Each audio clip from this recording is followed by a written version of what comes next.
I'm trying. I don't know.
Right now I'm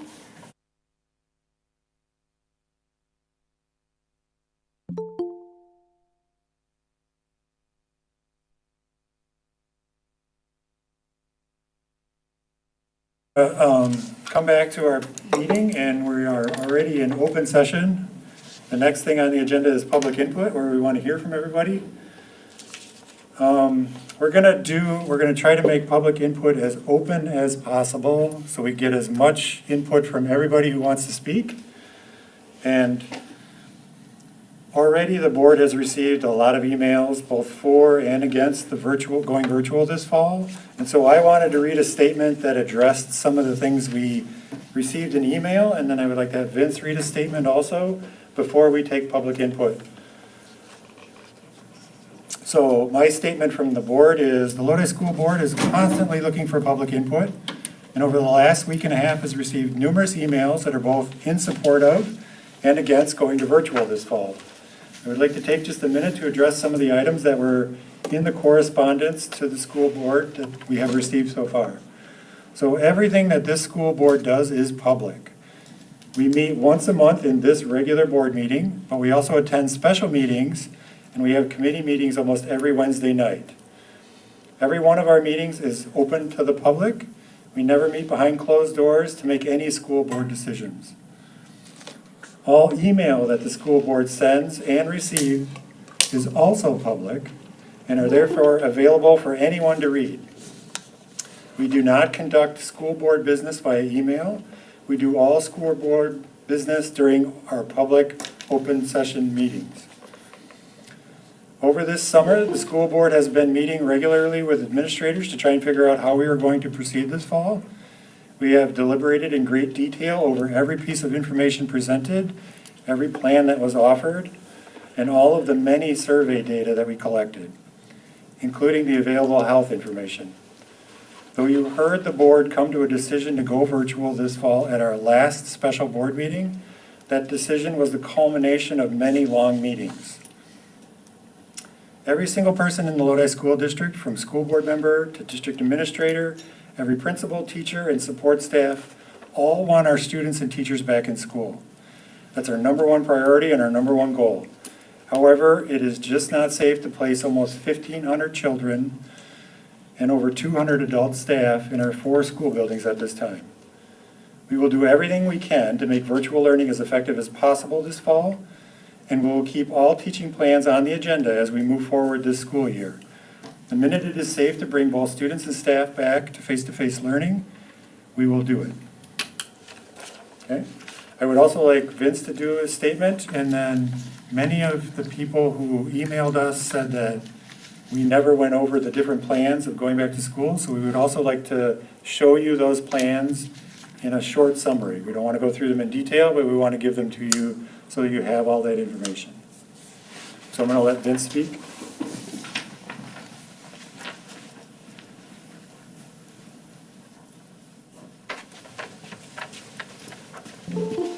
Thanks, Adam. So as Adam mentioned, we've received a lot of emails, so I just wanted to have the opportunity to put a statement out there. If I've interacted with you by email, you may have heard some of this information before, but I just wanted to put it out there. So first of all, I wanted to say thank you to everyone who's reached out to myself and the board to share their opinion in regards to the decision that was made regarding the model of instruction we will be following when we come back to school in September. I have heard from those who are vehemently opposed to this decision and those who are very thankful for this decision. I have tried to respond to everyone who reached out to me through last Thursday. I was gone this weekend and had no access to email, so if you emailed me on Friday through this afternoon, I didn't get back to you, but I will. As I've shared with many, the decision that was made last Wednesday night, July 29th, was one of the most difficult, if not the most difficult, that I've ever been a part in my career as an educator. I've also heard from some that the board action made you feel dismissed, trivialized, unheard, and ignored. That clearly was not the intent of the board or I. The board did look at the survey results from parents. It has been rightfully pointed out that I should have been more balanced in talking about survey results. I discussed that nearly 50% of families were willing to look at some sort of online option, which was true. The same survey shows that over 70% wanted some sort of personal, in-person education. I did focus on one part of this information, not the other. So I apologize for not doing a better job of reflecting that data in a more balanced way. The board wanted to hear from families. They wanted to hear from staff, but they also had to look at other pieces of information in addition to this survey data. In working with the board, I know they take this responsibility seriously and understand the impact they have on students, families, and our community. I've also heard that Piggly Wiggly, Quick Trip, and other places are open. And if they can be open, how come schools cannot? First, I want to commend those who work in these positions. I have a wife who's a nurse, and she sees signs of how our healthcare providers are heroes for their work during this global pandemic. She would argue the true heroes are those working at Piggly Wigglies of the world. That being said, when we look at contract tracing for COVID-19, the county health department defines close contact as someone who's been within 6 feet for 15 minutes in one day, or within 6 feet for 5 minutes over the course of 3 days. Most of who work in these positions we just talked about are not having that type of contact with the customers. If they are, it's with one customer at a time, not interacting with 15 to 20 in a confined space. Meaning if a COVID-19 positive customer comes through the line at Piggly Wiggly or Quick Trip, the county health department is not going to contact these people or quarantine these people because it's not a close contact. The education of our students is vitally important to our families, our community, our state, and our country. There is no denying that. I've dedicated my life up to this point based on this. I know the impact of moving schools to an online model has on our students. I saw it firsthand this spring. I understand the needs that don't get met, the meals that might not get eaten, the difficult position it puts families in to have to make a decision about work, going to work or staying home and quitting jobs to support their children in education. We've been pushing our teams all summer to come up with ways to bring students back in person this fall, but the recent surge in COVID cases does not make me think that's possible. I also know some students and families are concerned about missing out on co-curriculars. If we can't come back, at least in some part in person, how can we have these activities? This is a legitimate concern for our students and families. Our students learn a lot by being involved in these type of activities and have spent a lot of time and energy preparing for seasons and shows. Our community has taken a lot of pride in our student athletes and student performers and it's been a part of our routine for years. the Friday night football games, the Saturday cross-country meets, the soccer quads, the swimming and tennis matches, the fall musical at the high school, which involves 15% of our high school students. I yearn for these activities for our students as well. And then I watch the lengths the NBA has gone to, putting teams in a bubble. I watch how the Major League Baseball scene is being derailed by positive tests. And NFL football camps are daily listing the number of positive cases.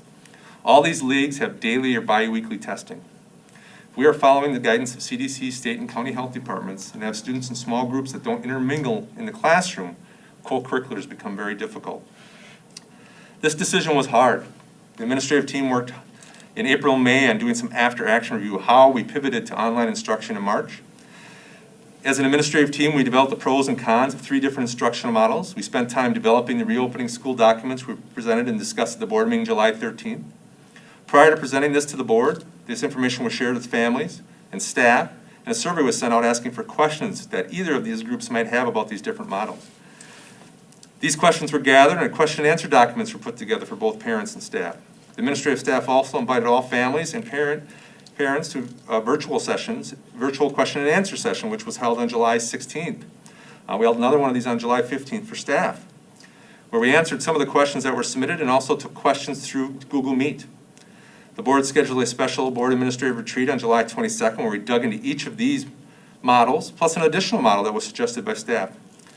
The board provided feedback to the administrative team from the board's lens and from the parent lens, as several lived through online instruction this spring with their own children. The board then scheduled a special meeting to make the decision on how to best to come back to school on July 29th, as they wanted to give families and staff as much time as possible to plan. They asked the administrative team to survey families and staff and had this information presented at that meeting.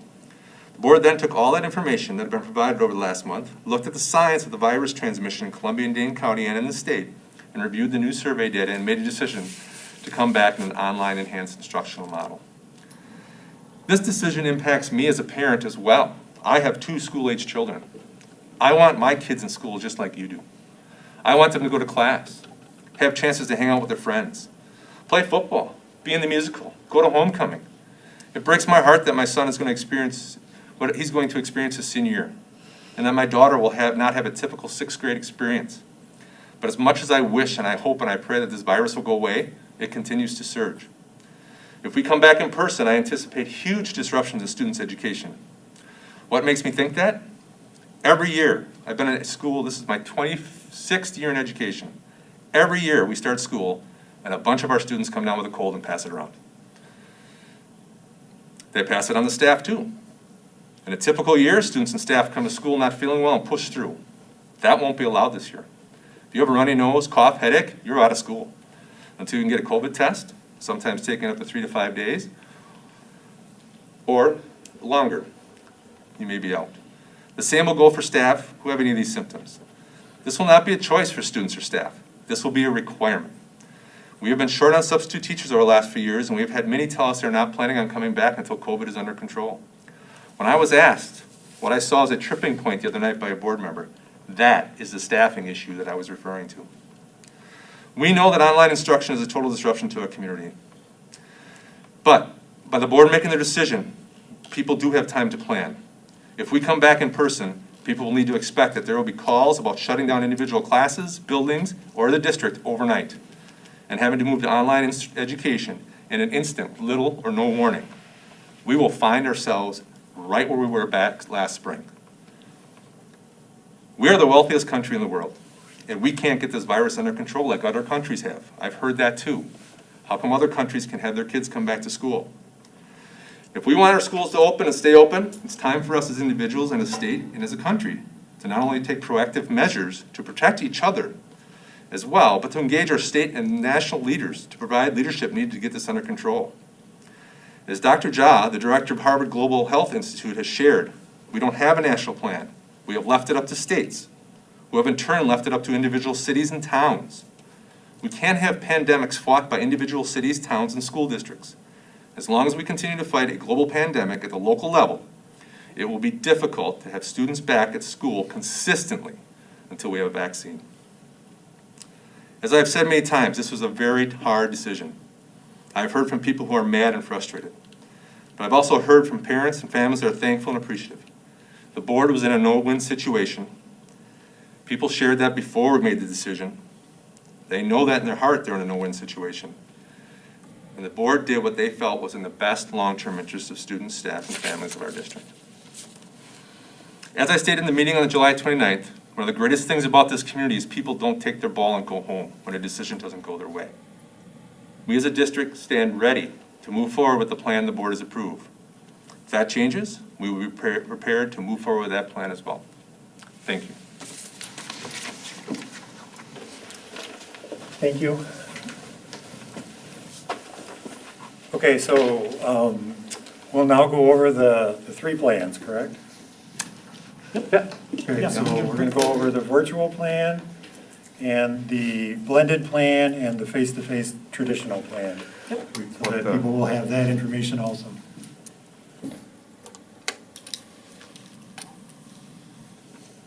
So I just got one over there. So options for instructional review. Thank you. So, once again, we're going to give a brief overview of the three main instructional models that we've been discussing since June. Additional details for each can be found within the Reopening Schools document currently on the district website. In addition, you will find some recently crafted draft staff and family guidelines in your board docs. So this graphic represents the main three models we've been discussing. Traditional, which really means all students in the building, unless they opt out of that format for a virtual. However, of note is that school in this structure will not look or feel as it once did. Example, reduced movement and commingling of students and other protective measures. Blended, which really means half of the students in the building at any one time. We would look to accomplish this by having a Monday-Tuesday group and a Thursday-Friday group. Wednesday would be used for teacher planning and additional cleaning. This structure would allow for increased social distancing and fewer infected students in the event that COVID-19 finds its way into our spaces. There would be some online at-home activities available on the days students would be at home. Then the third, online learning enhanced. In this structure, most students will receive their instruction via an online platform like Google Meet, Google Classroom, or Seesaw.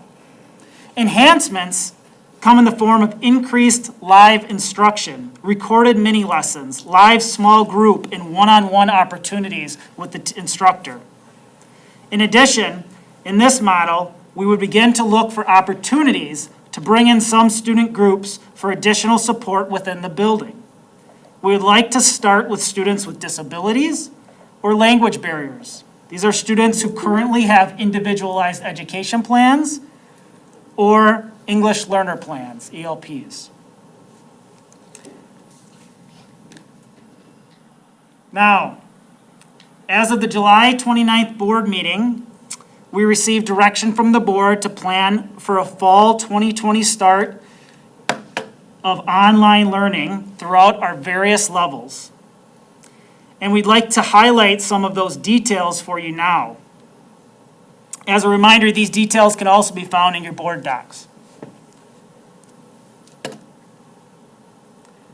So Lodi had the opportunity to attempt virtual instruction last spring, and we learned a lot. We also received feedback from our families on things that were going well and things that could be improved.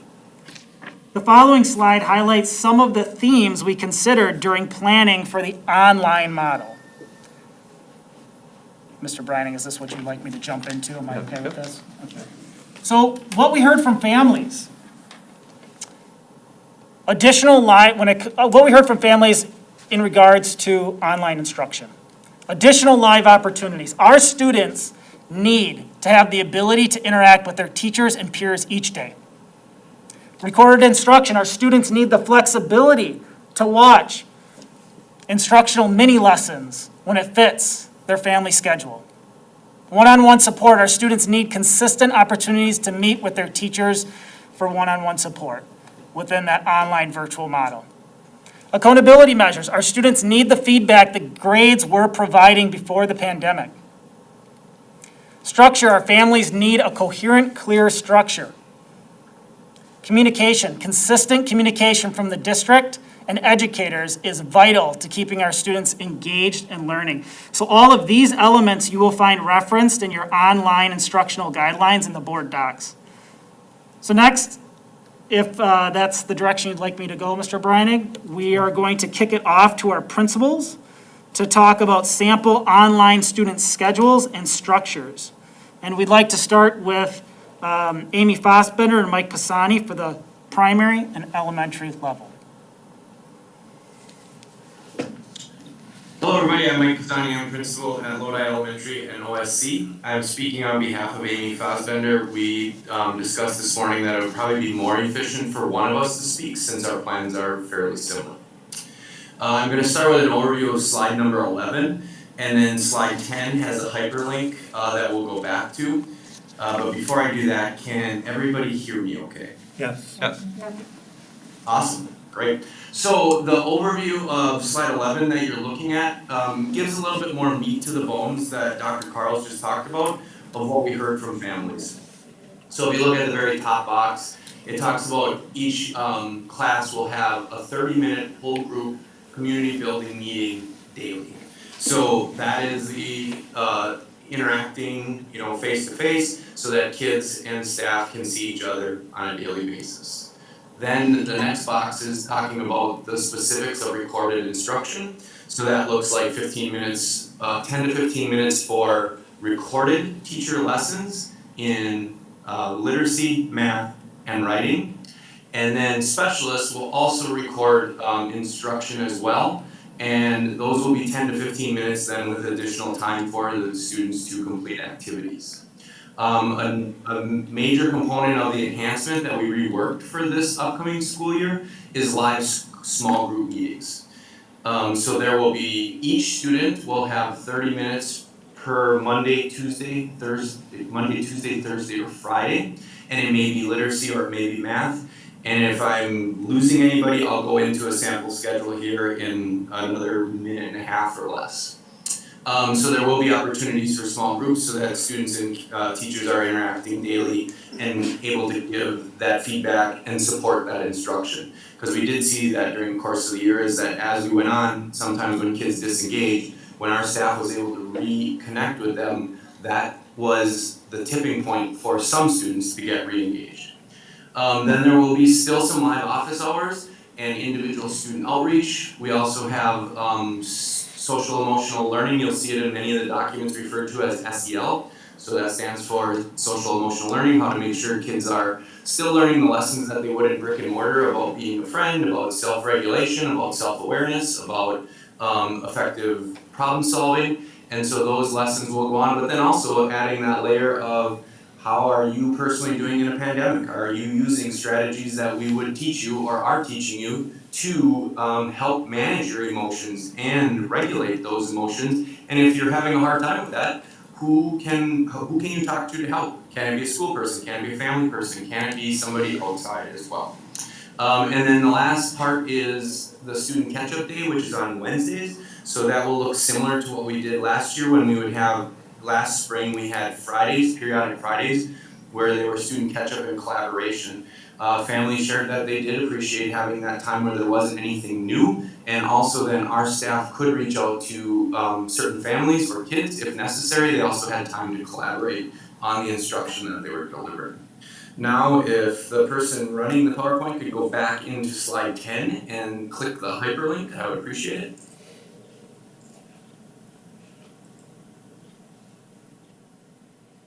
If that is Ms. Palmer, thank you very much. You're doing an excellent job. If it's not Ms. Palmer, she does an excellent job, and whoever's driving is doing great too. So now you can see a sample schedule of that laid out. This does not reflect any one specific grade. This was specifically done to take a single grade as a concept and walk through what a day might look like for what I just shared with you.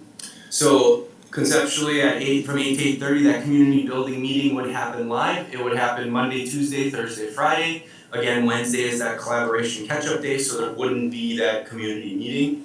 Then at 8:30 to 8:45, That is that recorded mini lesson that we talked about for literacy. So a teacher pre-records it, sends it to students. That might sound something like at the end of the community meeting. All right, boys and girls, you're going to go into your recorded literacy lesson. It's in your Google Classroom, it's in Seesaw. You're going to watch it. And then if you have questions or if you need any kind of help, I'm going to meet you on the backside at 8:45 to 9 o'clock and be available.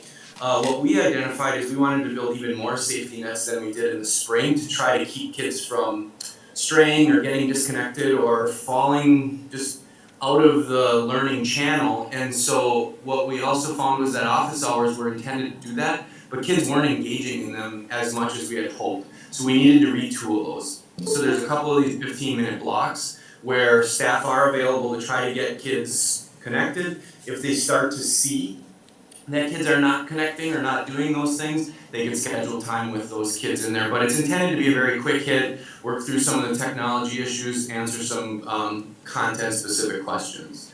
Then from 8:45, from 9 until 9:15, we identified just a screen break. Families shared that they were concerned about the amount of screen time. Also, kids can get a snack, go to the bathroom. And then at 9:15 to 10:45, is the first live small group session.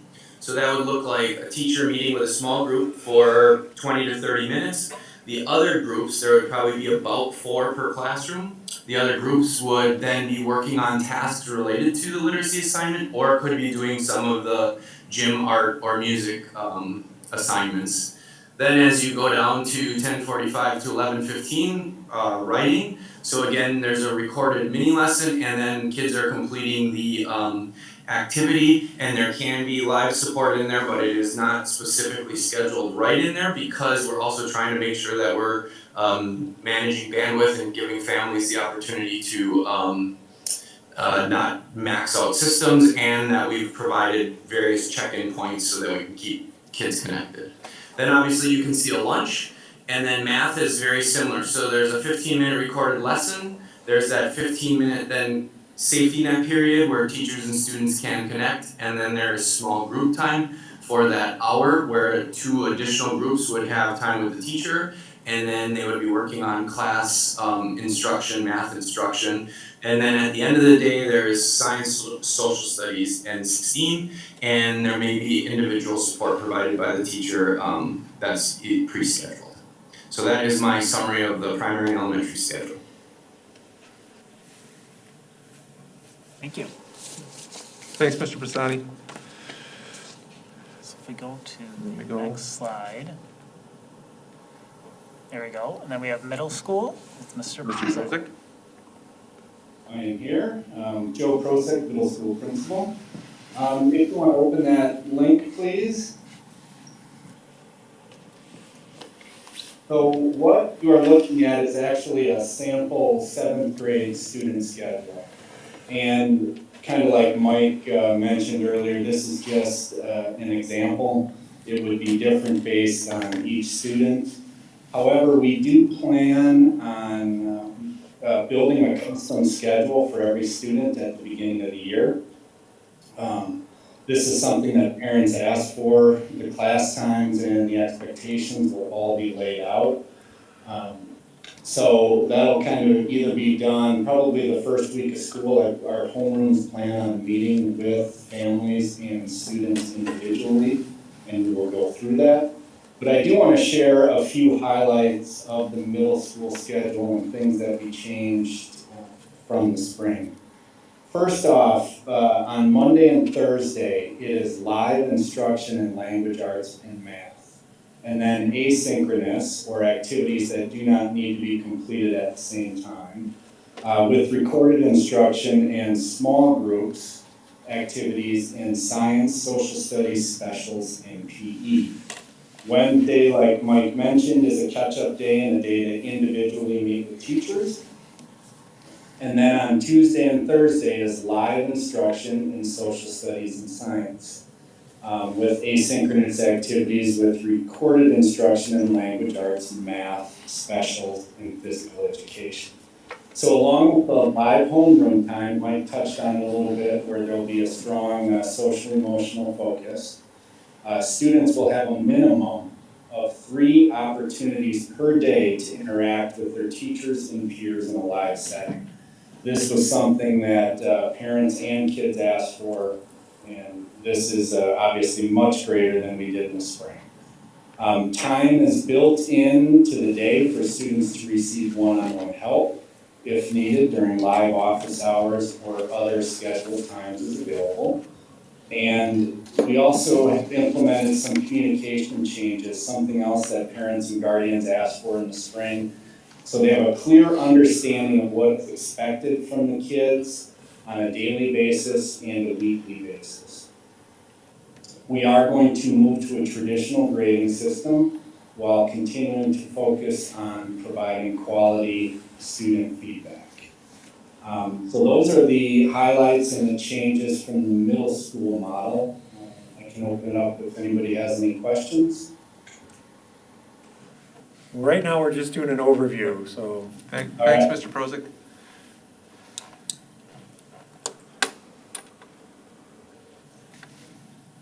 So, Hello, this is Joe Jelenic. I'm the high school principal. So if you could click on the high school sample, that'd be great. Thank you, Mo. So there's a couple things that I want to highlight about the high school schedule. First of all, it is going to look familiar to parents and students. We do have a 4-block model, which we've always had. The biggest difference is we are going to a straight block schedule this year. So I actually communicated that to parents last week, that kids will have 4 classes at a time as opposed to 8. Teachers will be teaching 3 classes at a time as opposed to 6. So each class, if it's a 1-credit class, it'll run for a semester. If it is a half-credit class, it'll run for 1 quarter. So that's the biggest difference, and I did get some positive feedback because it's going to lighten the load for both teachers and for students per semester. So when you look at the schedule, a couple things. We are going to try to start that first block right away at 8 o'clock. There is one little difference if you look at the time. The block is going to last for about 1 hour and 15 minutes as opposed to about 1 hour and 24 minutes. And it's pretty vague as far as the explanation per block, because it's basically the same thing Monday, Tuesday, Thursday, and Friday on the document. And it's stated like this: combination of live large group instruction, live small group instruction, pre-recorded content, and individual activities throughout the week. So staff members or teachers are going to have some flexibility on what those class periods are going to look like. Our recommendation and our requirement is going to be that they have at least 1 large group instruction per week per class. The other days, so let's say they did that on a Monday, the other days, whether it's Tuesday, Wednesday, or Thursday, that's where they're going to have their small group instruction. They are going to meet with classes, each block, for the first 10 minutes just to kind of run through things that they're going to present to them. And then they're going to also make sure that they're using Screencastify to record kind of the expectations for those lessons that they use for each block. As you work down the schedule, you can see it's kind of the same thing. From 9:15 to 10:30, that'll be block number 2. And then 10:30 to 11 is going to be our live teacher office hours. So connect with teachers as needed and a screen break. And then our block 3 is going to run from 11 to 12:15. Same thing, combination of large group instruction and small group instruction throughout the week. Lunch period is going to be designated for 12:15 to 12:45. And then our 4th block is going to start at 12:45 and end at 2 o'clock. Now, I don't foresee our students being live for 1 hour and 15 minutes, 4 blocks a day, but teachers can utilize at least, again, 1 period per week where they're going to do that live instruction, big group, for at least 20 minutes for 1 class per week, and then again, the small group instruction the other times. One thing that both Mr. Pastani and Mr. Probst have talked about is the incorporation of SEL, so social emotional learning.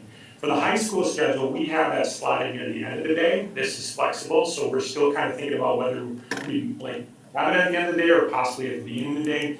We do have homerooms at the high school, but we want to utilize them a little bit more in our online format. And that's because we do need to make connections with our homeroom teachers. So some of your students out there, if you're a high school parent, you know they have a homeroom teacher. Now homerooms are just used at the beginning of the week for intervention period. And that is basically the schedule for intervention during the week. we want to utilize them in a different way. So on at least one day, and on this schedule would be Monday, there'd be a large group, maybe 15 students for your homeroom, where you would do a social emotional lesson. And then the rest of the week, Tuesday, Thursday, and Friday, it'll give homeroom teachers an opportunity to reach out to those students to see how they're doing. So it's just communication with your homeroom students to kind of follow along, get feedback from them, and like I said, just to check to see how they're doing during the week. Wednesday in every model is a day for teachers to be involved in PLCs and for students to get caught up if necessary. I really think our high school model offers structure. It's off which parents and the board would like to see. Consistency. The block schedule is something that our students are used to, except we're going away from that A-B schedule. It is 4 blocks a day, and again, there's going to be synchronous learning and asynchronous learning as we go through the week.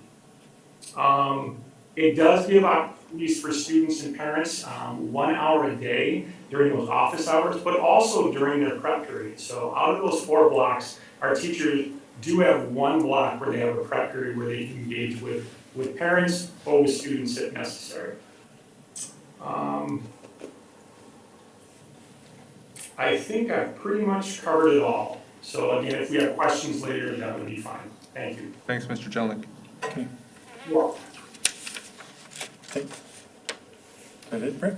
Yeah, really, so really this is where you are, right? The board has reviewed these different dates, and these are the dates of the upcoming board meetings. And right now, the board's decision is to go online learning enhanced model starting in September. And obviously, as you've asked, that this be on the agenda every board meeting, so we can be looking at it and look at the different metrics. I have information about, more about COVID, but I think at this point, you probably want to have more input, but Yes. Definitely public input, yeah. Yep, so. Okay. So we're just gonna go through the list in order? In order. Okay. When you get to the bottom, I had one added, once you get down to it. Okay. So Natalie Kratcha, you're online with Google Meet. As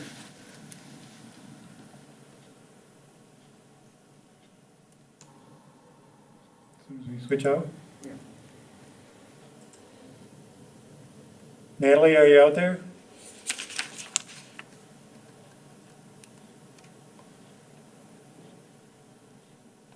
Is that her? Nope. Natalie? Okay, we can try to circle back to you. Is someone letting Carla in?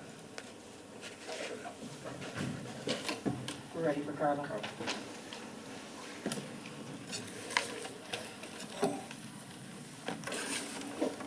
The radio calling show.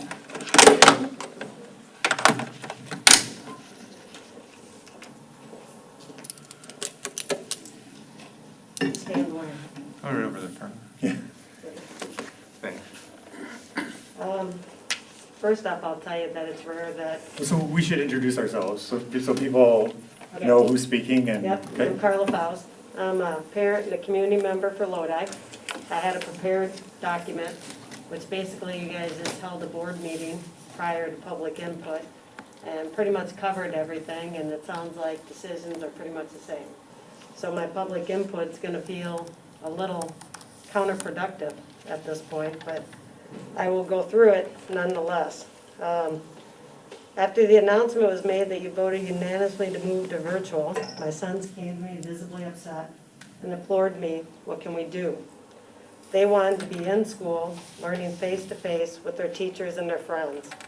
My first response was simply, sorry, I don't think anything can be done. Then after much consideration, I felt I should make a stand for them and with them.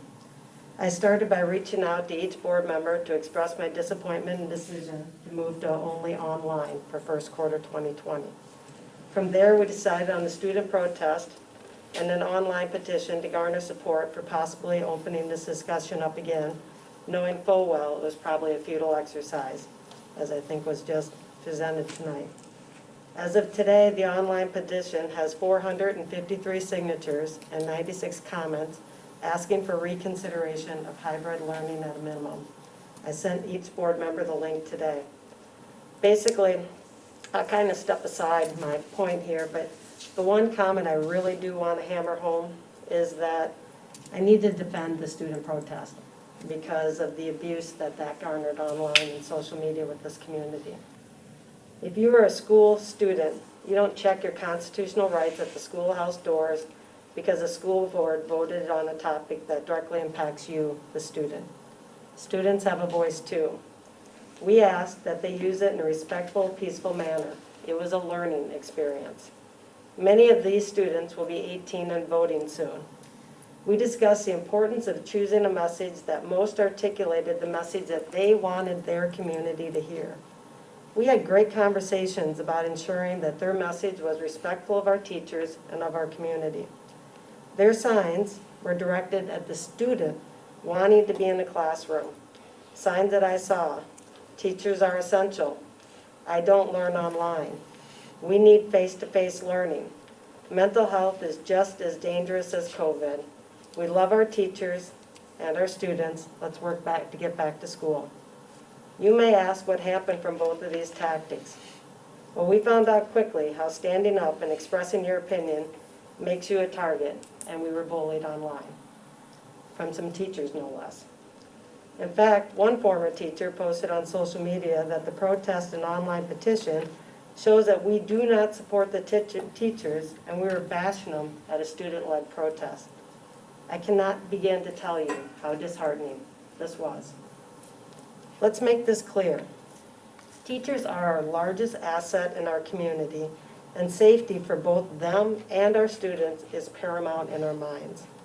It is not an us versus them on the safety issue. It's all of us. To imply that we hate our teachers does a disservice to all those that just want a voice to be heard. How did we get to uncaring if some people simply wanted the option to choose what was best for their child and let the individual family choose? If a teacher didn't want to be in school, then we needed to find a better teaching position for them within our curriculum. Thinking outside the box. We have an unbelievable community. We all live in this community, and we need to find a way to make it work. I'll skip a lot. The last thing that I'll just tell you is that there's a sports decision being made tonight too, one that is near and dear to my heart. I can't stress enough how we need to find a viable working solution for this. Please don't take sports away. Athletes need sports. We need to mitigate depression and loss of hope in student athletes for them to be able to play on the sports field. You can hear how heartbreaking it is for me to have two seniors possibly go through the senior year this way. I apologize, very emotional.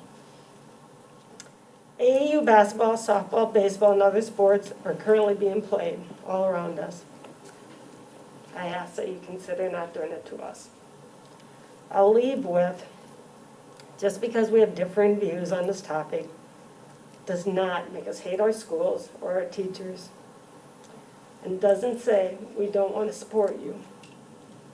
Hopefully this gives us a chance to open dialogue, to find a way to work together. I'm hopeful at the very least that what we've done over the course of this last week shows you how passionate we are, how much we can care about our teachers, our students, our children, and our community. Thank you. Thank you, Carla. Thank you, Carl. Ms. Conlon? Yep. Thanks for your time. Tess, are you online on Google Meet? Would you like to speak? No, she's out here. She's on. Oh, she's outside? Okay, person. Yep. Either that or try Natalie Kratcha. She's in- Natalie, are you online? Okay, that's fine. Natalie?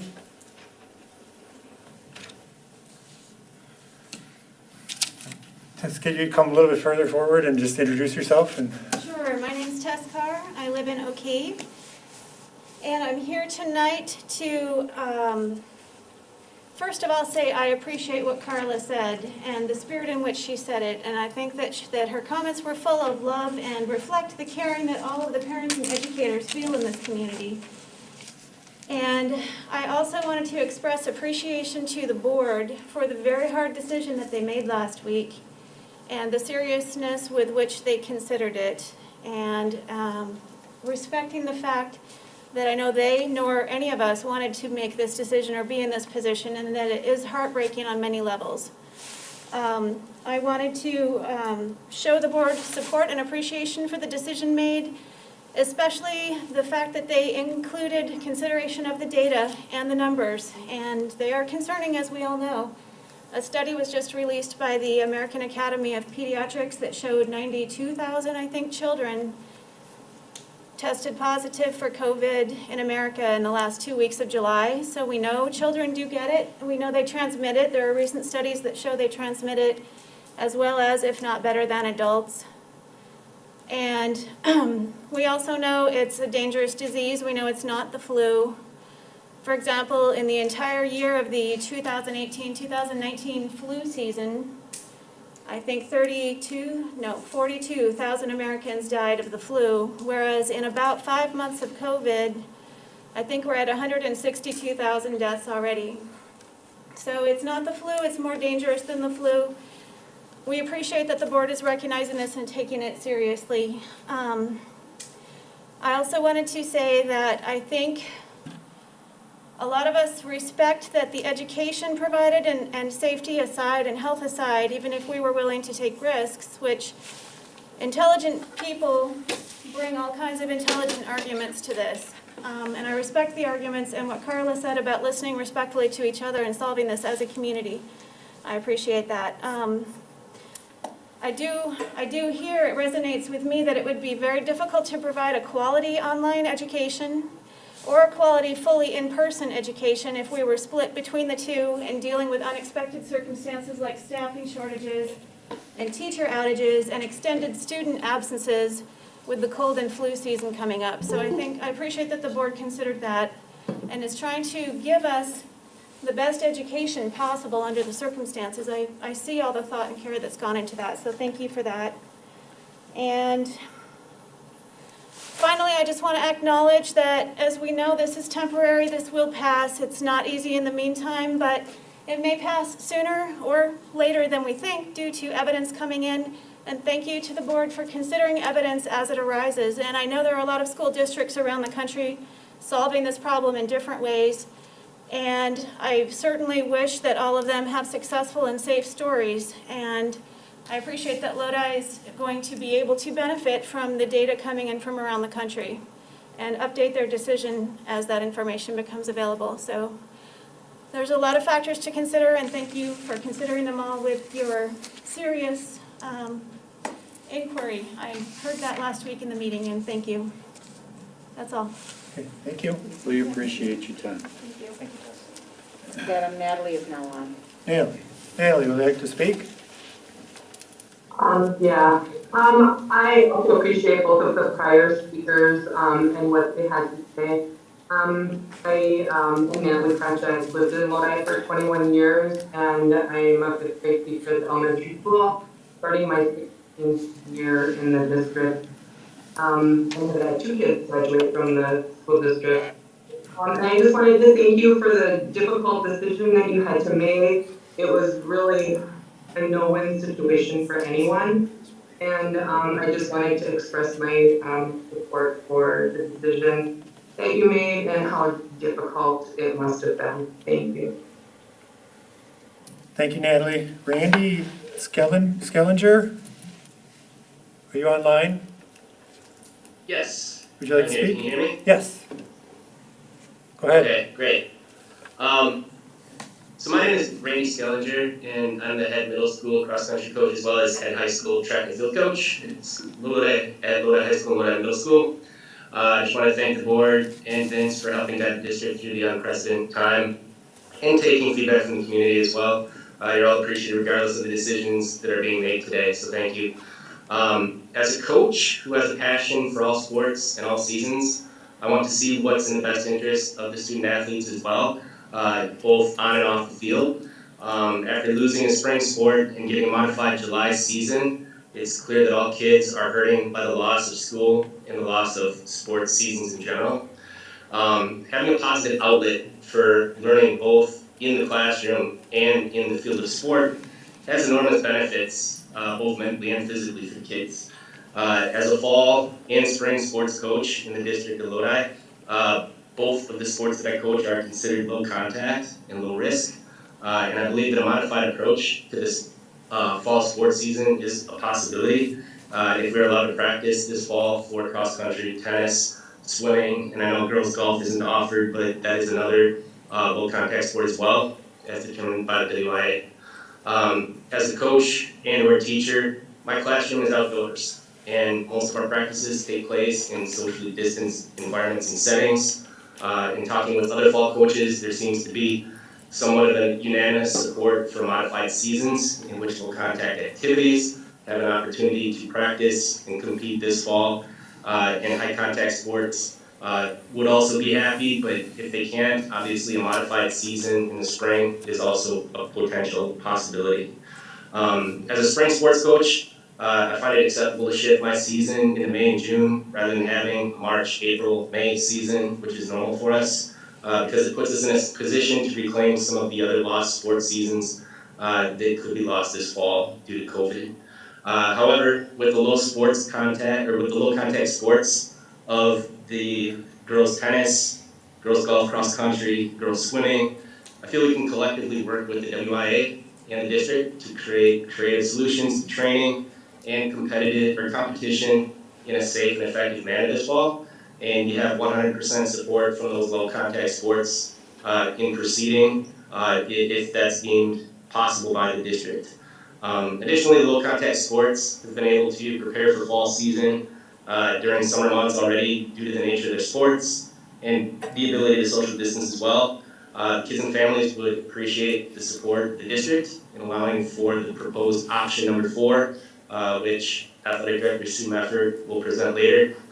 This would help this school year, set the school year off on a positive note during a time where it's tough to see the light at the end of the tunnel for a lot of us. So thanks again, everybody, for your support. And again, we'll continue to support you regardless. And thanks for letting us speak.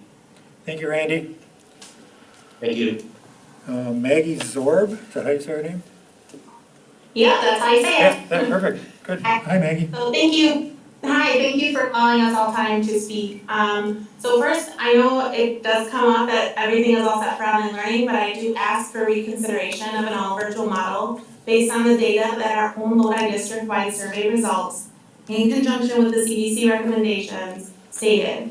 I ask that based on that information, we move to a hybrid approach with an option for families to choose all virtual if preferred.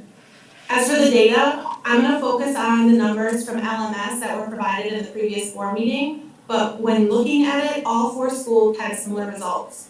So for LMS, 88.4% of survey takers said that they would send their kids back for hybrid or all in-person learning, and 78% said that they preferred hybrid or all in-person learning. 52% of LMS teachers who answered the survey did say they have significant concerns, but 50% were willing to do all in-person or hybrid schooling. So we have half the staff that we need that are willing to come in person. So let's meet half the time in the cohort groups in that blended model. 2 days a week is still better than none and will make an impact on the mental health and learning abilities of all the students whose parents do choose the hybrid approach. With that being said, I want to mainly focus on what I believe is the most important factor in success of required online schooling for families. I was provided an update today that the school will have similar but not the same work for classes of the same grade. I'm asking the board to set a specific expectation of teachers for online learning to adjust this. Whether fully online or hybrid, I ask the district to require teachers of the same grade level for K through 5 to do all the same lessons and all the same work on the same day. If they are working to make similar, why not make them the same? I asked them to mimic what LMS did last year. Post online the assignments for the week, and all students in the grade do the same things. It's the same plan that we were just shown that they will be following this year as well. This would allow the community to survive and band together using daycares, family, and neighbors to assist working parents. In my neighborhood, we've planned to come together and share the duty of being home during the day for online schooling. We're doing this, hopefully none of our neighborhood families go with unemployment because of the situation we're all in. I plan to have 4 fourth graders and 3 first graders in my home 1 to 2 days each week where I will be required to work while also providing assistance for their education. How would I keep 7 kids with different daily plans, doing different projects and different expectations on task? I wouldn't be able to keep up. I either wouldn't be able to work or I wouldn't be able to help provide assistance for their education. Please don't make parents have to choose between their livelihood or our kids' education. I ask the board to please require teachers of the same grade level to do the same work on the same days for the entire grade. Design this so that we don't fail. Design this so our students aren't suffering. And design online learning so our teachers combine their resources and save efforts. And design it so we can just survive this. Thank you. Thank you, Maggie. Laura.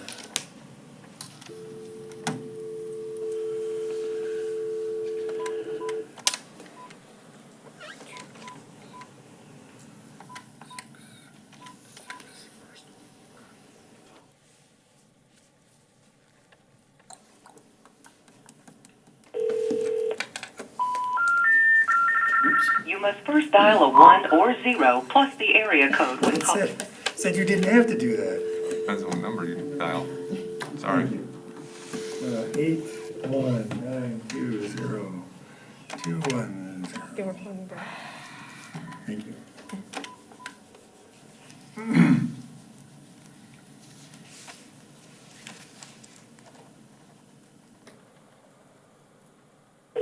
There you go. Hello? Hi, Laura. This is the school board meeting. Yep. Adam Steinberg calling. Can you state your name and then tell us what you want to speak about? Sure. My name is Laura D'Agostino. I've been a teacher in Lodi School District for 21 years, and I teach 3rd grade right now for the past 8 years. I prepared a statement. Can I just read that? Yes. Okay. First, I want to thank the board for making the decision to start the school year online to safeguard students and teachers. I think it was the right decision to make. Now you have another hard decision, which is whether or not to send teachers back to school for the quarter or to allow them to work from home. Speaking for myself, I know how much is involved in making online learning successful for my kids. Last spring, I spent many extra hours communicating with parents and students into the evenings to solve problems, both online and over the phone. I'm worried that this won't be possible working from school. Mandating my work hours will take away from the flexibility I have to choose what is right for my students and their parents. If I am required to come into the school from 7:30 to 3:30, I can't be expected to give so much time to my parents and kids into the evening as well. But I am worried for other reasons too. I'm not sure that the school internet can support dozens of teachers and hundreds of students online at the same time every day of the week, but I know that mine works without problems. I don't know if the school can be kept clean, but I know that my home is safe. I worry for other teachers in the building as well, teachers who have young students of their own. How will they choose between the health of their kids and their work? Or more importantly, what will they do with their own children during the school day? If the board chooses to have teachers working from school this quarter, I believe they will have to be prepared to find long-term subs for teachers who will choose to use FMLA or take leaves of absence. Would the board be prepared to find needless long-term subs for teachers who are perfectly capable of doing their jobs from the safety of their own homes? It seems to me and many of my colleagues that there are several reasons to keep teachers at home, most of them similar to the reasons the kids are spending their first quarter online. I can't tell you what the right decision is, but I believe that while kids are already learning from home, it is best to allow the teachers, especially those like me, who are at high risk for the virus, to work from home as well. I have never been in a position of having to worry about my health and the health of my family to do a job I love. During my decades as a teacher, I have always put my students before anything else. But in these crazy times, I have to put my family first. Ultimately, I will have to make the decision that is best for us, and I know many other teachers feel the same. From the bottom of my heart, I wish we could be in the classroom. But for the health of the teachers and students, the ease of learning, and the success of the school year, I believe at this particular point, our jobs are best done from the safety of our own homes. Thank you. Thank you.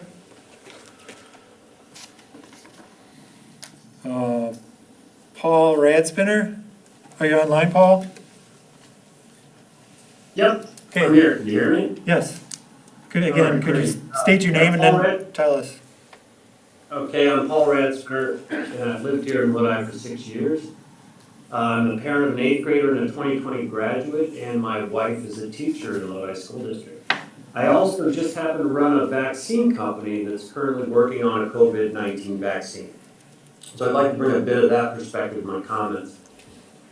First, I want to thank the board for your recent approach based in science to ensure the safest environment possible for everybody to get back to school. I think we all know science is the key to solving this pandemic. Every day in my company, we make decisions based in science to advance the vaccine. And if we made those decisions not based in science, people could get hurt or even die. And that is unacceptable to us, and I know to everyone. And I think we can all agree that parents want their kids back in school, and just as we heard, teachers want to teach in person. Kids themselves want to return. The only question is when it's safe to do that. And the science and qualified public health experts have shown clearly that it is not safe to return to the classroom right now. We've seen tons of data coming from social media for months claiming this or that certainty about what this virus really is and what it does. I never thought vaccines would be so popular. But stop and remember that this virus is only 7 months old, 7 months old. There are many things that many scientists, doctors, epidemiologists, those kinds of people have figured out about this virus, but more that they have not figured out. That lack of knowledge should give us all pause. Those of you who are as old or older than me, it seems to be a smaller and smaller number every year, have a smallpox scar on your arm from being vaccinated. Remember that Edward Jenner first discovered that vaccine in 1796, and it took 184 years to eradicate that disease. 1980, it was finally eradicated in the world. We still have a lot to learn about this virus. But also, the misuse of the data isn't limited to those who want to come back to school right now. Many of us have heard about the metric used by the Madison Teachers Union, that they would not go back to teaching until there are no new COVID cases in Dane County for 14 consecutive days. That's ludicrous. I doubt that we will hit that metric in the next decade, let alone the next year. That kind of demand scares people, it makes them angry, and rightfully so. And our teachers have been very measured and reasonable in comparison, I think. One thing I would like to suggest to the board in closing is that it might help parents feel better about the prospects for the year if we were to conduct more frequent reviews as a way to acknowledge that science and this pandemic will change. Part of the issue seems to be the definition of when it is safe to return. We all need a plan, and as parents, teachers, and students, we need hope. Working parents are really struggling, as we heard earlier, and they need a time frame so they can dig up the energy to keep moving through this mess. Perhaps more frequent reevaluation and clear identification of the metrics that can trigger a return to the classroom could calm the storm here in Lodi. Thanks again for your efforts to the board to do the right thing for using science as a driver for your decisions, and I hope you'll continue to do so. Thanks. Thank you, Paul. Stephanie Meyer, or Mayor, excuse me. We're Myers, you got it right. Okay. So, first off, I also prepared a statement, but you answered a lot of questions and suggestions we had, but I think we're just gonna read the statement anyway, because there were a few other clarifications we were hoping for. But we also wanna say, we really appreciate everybody coming to the table, especially community members, with questions and suggestions to come forward and try to find a solution and making this work for everyone. So thank you so much for doing that. Okay, so we're just gonna read the statement. The virtual decision, we recognize that's going to be up for evaluation at every board meeting. So while the COVID numbers are still where they are, we're hoping that our statement is going to speak to that. We're really commenting on how much community discussion has been centered around the social, emotional, and mental health of our students, and how that's being used as a platform to advocate for return to school or that hybrid model. So without a doubt, mental health is the key focus of that advocacy for that hybrid model. The CDC has emphasized the social emotional impact school closures will have on mental health of students across the country, but there's been little to no acknowledgement about how alternative school settings like hybrid models will have on these student mental health outcomes. So according to the most up-to-date research on student mental health outcomes conducted through the Association of Physicians of Great Britain and Ireland, they recognize that the CDC is struggling to recognize the potential negative outcomes the new COVID-19 response measures school districts will have to take in safety efforts on student mental health. Meaning, in order to make this hybrid system work while limiting COVID-19 contraction, students will have to take, schools will have to take severe measures to mitigate contraction by resembling very strict systems. Have we had the courage to ask ourselves, how will this system impact all stakeholders' social and emotional health? I also want to implore the board to recognize the amount of research done in exploring the effects of teacher mental health on student mental health outcomes. Studies completed by Penn State University and the American Psychological Association within the last 5 years have shown that when districts and communities support teacher mental health initiatives, which are often emphasized in safety and workload sustainability, this increases teacher retention, which we know right now is going to be a really big struggle if we are going to advocate for hybrid or back in school systems. So it increases teacher retention and capacity to better meet the social emotional needs of their students. We just think it would be remiss of us to not acknowledge an already declining field and the stressors teachers experience and the negative impacts this has had on student outcomes before COVID. We also think it should be noted that schools are a microcosm of society. It's not to say that schools can't play a role in addressing society's needs, but it's not the end-all, solve-all. And in order to truly look at our students' social emotional well-being, our community needs to look in the mirror. Pre-COVID, teen suicide rates have increased by 35% within the last 20 years. We need to reflect on the action our community has funded or not funded within our own district to address these mental health issues of our students.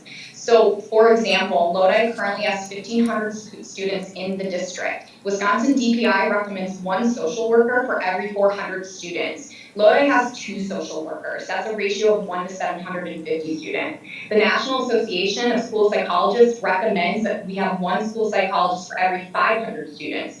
Based on information available to the National Center of Educational Statistics, it looks like we only have 1 on staff for 1,500.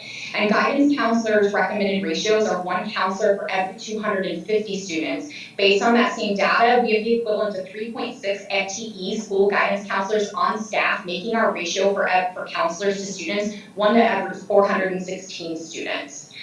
So our household is really trying to reflect and hope that other Lodi community members will join us in that reflection and analyzing where we've already fell short in supporting referendums and donations where they're most needed, social emotional health.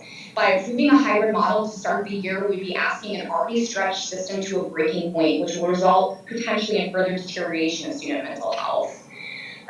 We just feel that schools around the nation are ill-equipped to meet the mental health pre-COVID, and asking those staff to try to rise to the occasion. They were already struggling, and not because of their own fault, but because we have not supported that, is asking too much. So we're looking for you to maintain your original vote on being virtual for Q1, and once we prevailed over this, we're looking for the board to genuinely advocate to get the professionals needed to not only meet but improve our educator ratios for students, therefore improving social emotional health, but also being transparent and honest when our community does not meet the bar and providing the funding and support necessary to make this happen.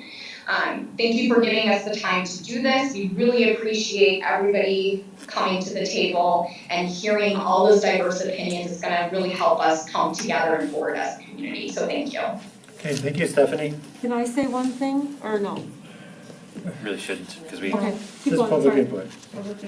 So Anthony Herman, or Ehrman, are you online? Anthony? Yes, I am. Okay. Thank you very much for, first of all, for allowing us to speak. I want to thank the board for the choice that they have made. I believe it was very difficult. Not that I totally understand children, but right now in a child's world, his friends in school, that is their world. To us as adults, we have work, we have friends as well, we have relatives.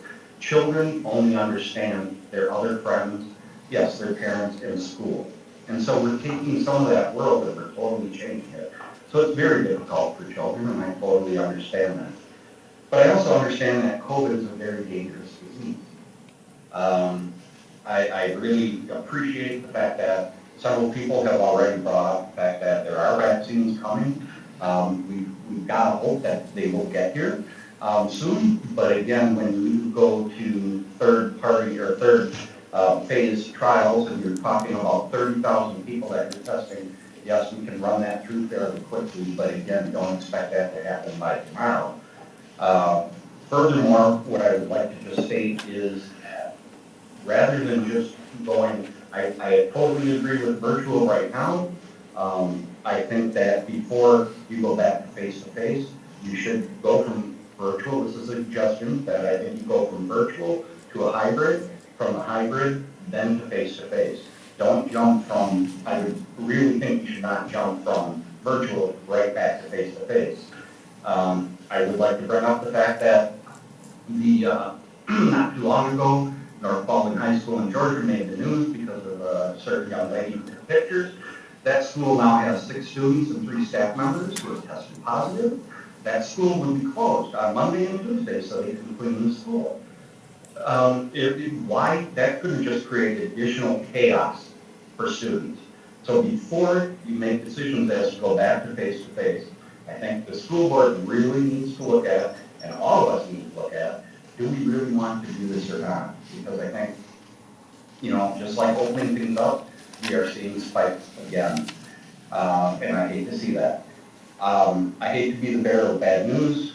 I know this is only my opinion, but I'm guessing this will be around. You will see this kind of contagiousness, etc., for probably about the next 8 months or so, until we have a vaccine and enough people are vaccinated. You're going to keep seeing this.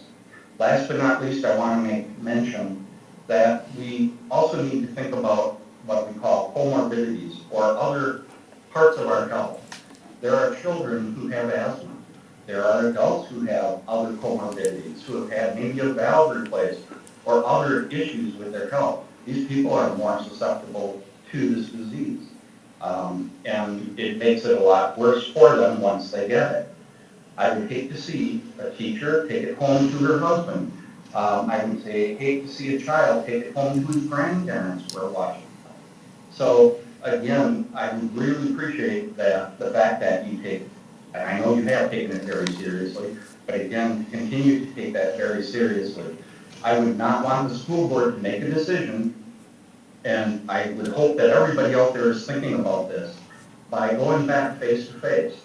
If we have one case, and that one case dies, who is responsible for that death? Address that. That has to be on the table. Someone could die from this. It could be a teacher, it could be a student, it could be multiple. But please, think twice before we act. And I really appreciate the school board for thinking twice and looking at scientific data before you act. So again, thank you very much. Thank you, Anthony. Heather? Just come right up there somewhere. And then state your name and what you want to say. My name is Heather Barron. I have 3 children currently in the Lodi School District. I have 1 child that graduated, and my husband and I both graduated from Lodi. I've always been very proud of Lodi for putting their students first, but I think you failed them this time. Mr. Breinig said you can't beat a pandemic at the local level. Hands are tied. That can't be any further from the truth. That is indicating to me that this situation is being looked at the wrong way. We need to look at it from our community's view, not from a big city's view, not from a country's view, and not from a world view, but from little Lodi, Wisconsin view. Look at the numbers from our area. This decision has nothing to do with any other community than us. Stop reading the scary fake headlines and look at these stats from our area. There are over 55,000 people living in Columbia County. Total positive cases, 252. Total negative cases, 9,653 with 2 deaths. That's with 55,000 people. Why are schools even considering shutting down with these stats? All of my kids need to be in school, but my daughter is hurting the most. She is an independent, strong-willed, motivated girl that has always fought for what she believes in. She's been trying to be positive through all of this, but when the decision came out to be all virtual, her spirit and drive disappeared. She feels so hopeless, and she feels helpless.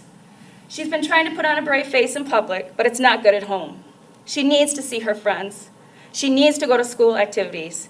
She needs to be in school with her teachers, and she needs her last year of high school. She is taking colleges that are preparing her for college, that will prepare her for her career. This is affecting way more of her life than what is happening right now. This is affecting her future, and you have the power to help her and so many other students. COVID has a very, very small chance of affecting these students. I'm not saying it's not scary, but so is 75% of parenting. You can't keep your kids home all the time because of the chance of a car accident, the chance of a school shooting, the chance of the flu, or the chance of them hurting themselves in sports. Please don't let these kids miss out on so many memories. Playing sports, getting that in-person interaction from their classmates and teachers, getting that motivation that comes with going to school. You'll be taking all of that away based on a very small chance. Please look at our local numbers again. Don't pick the small percentage of COVID over 100% of taking these things away from them. We need to keep Lodi's fine tradition of education and giving our students the best opportunities possible. Thank you. Thank you. Thaddeus Gajek?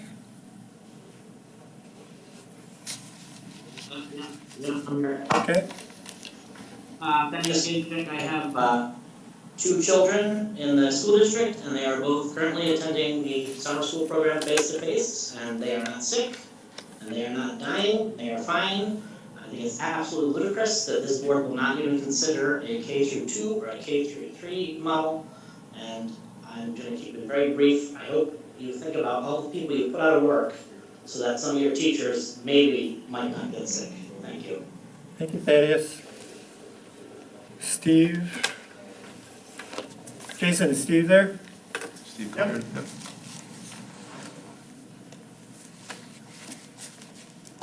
Is Steve like right in that area over there somewhere? And then state your name and what you'd like to say. My name is Steve Colliard. I'm Becky Colliard. My wife. I have 2 children in high school, a senior and a sophomore. I don't have all these stats. I don't have all the numbers. I feel that this school board has let our children down in this community. Of course, it's my opinion. I understand that you have a very difficult job in front of you. I'm a child of 2 educators myself, parochial school teachers. I thought for the most part this meeting was going to be about sports, but it seems like it's gone a lot further than that, so I'll try to stick to that part. I played high school sports. I couldn't imagine, as a senior in high school, not being able to play. It would have affected me for my entire life. I feel that the kids need to be together. I feel that they need to be with their coaches. Many people speak about their coaches many, many years afterwards and how important they are. They need to be with their friends. Being online with them does not do it. They need to spend time together. They need to grow together, learn, and they need to be able to be kids. This virus is being driven by fear, and it's sickening. Yes, it's a virus. We will not be able to out-virus a virus. It will run. It affects people that are older, not younger. Young, healthy people have no problem covering this from what I've seen and what I've heard. What we hear in our media is gloom and doom all the time. We need to step away from that and be able to see other options. Everyone talks about science. Well, science is great, but not the science that doesn't fit a narrative. I can find science that says yes for me. You can find science that says yes for you. That's because we don't know, but we do know the data. We're talking about the numbers of positive cases. Okay, a positive case. Not that, I don't know of any deaths in Wisconsin from 0 to 19. At least that's what I saw most recently on the Wisconsin site. They might come down with sickness, yes. We cannot live our lives in fear. If that were the case, I would never go to work. I'm an electrician. I can die every day. I wouldn't get in the car, I wouldn't put my kids in the car. We can't do this at the detriment and collateral damage that we're going to put on our kids. And it can go for many, many years into the future. Not just now, and I'm sorry, I am a child of, like I said, parochial school teachers. My parents would have done anything for their students. They are essential. Teachers are essential. They need to get to school and teach these kids in person. I apologize for being angry. I'm inundated with this stuff all the time, and I'm sick of it, and I just want my kids to have their life back as best as they can. Thank you. I would just like to say something real quick on fall sports. I agree with what my husband said about the importance of them returning to fall sports. I think there are risks, but I think that the risks of the lack of social, physical, mental development that they reap from being involved not just in sports, but the play, extracurriculars, those types of social outlets, especially when school has been taken away from them in a normal setting. It's even more important to give them those outlets that they need, the exercise, the mental, physical, time with their friends, which is part of their emotional development. I think that if parents would like to have a choice or like to have a say in sports, they can certainly opt out of having their child participate in such activities if they do not feel it's safe. But don't take that away from everybody else, from all the other kids that reap so many benefits from these social and extracurricular activities. If a parent's not comfortable, they don't have to have them participate, and that is their choice. But that shouldn't be taken away from everybody else. We have 2 kids that are in sports. One is a senior, as my husband said. And it is important that they can participate in these things, especially in their last year of school. That's all I have to say. Thank you. Thank you. Thank you very much. Kim is online, Kim Glasser. Here she is. Glazer. Glazer, sorry. Thanks. I just want to say thank you to the school administration, teachers and staff for all the work that you've been doing behind the scenes. And also those coaches that have been maybe trying to work with kids in low contact settings, like Skelly talked about earlier. These really are uncertain times, and we do appreciate all of your extra efforts.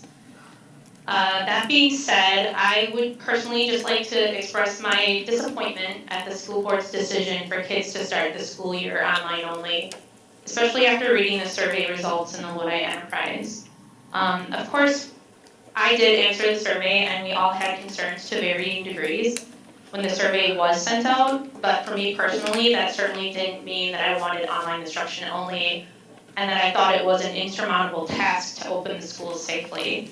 I have family in other school districts that are offering a hybrid in-person instructional model as well as online-only instructional model at the same time for any families that choose to not have their kids go to school. Their infection rates are incredibly higher than ours, and so I'm just curious why our school district cannot, give consideration to that. Sounds like we have. Of course, I wrote this before I heard you talk earlier, Vince. Sorry. Please know that I do not mean to discount the safety of any teachers and staff at the schools or on the buses. There really are no winners here. This virus is very real, and everyone should be taking precautions. We have family members personally who are extremely high risk. And many families in the district have essential workers that are facing these same fears every day nurses, doctors that I work with, firefighters, etc. Nobody wants to get sick and bring this virus home to their family. However, we really also need to give consideration to the educational, social, and emotional well-being of our children. I just want to remind the school board and administration that many of us parents really had difficulty in the spring, not simply because we needed to juggle work and online instruction, but because some of us watched our kids really struggle with asynchronous online instruction. Some of us watched our kids lose motivation and a sense of purpose. Some of us watched our kids become inactive and sedentary. And some of us cried along with our kids as we watched their emotional well-being suffer. The American Academy of Pediatrics and even the CDC have recognized that schools reopening is important to the overall health of our children.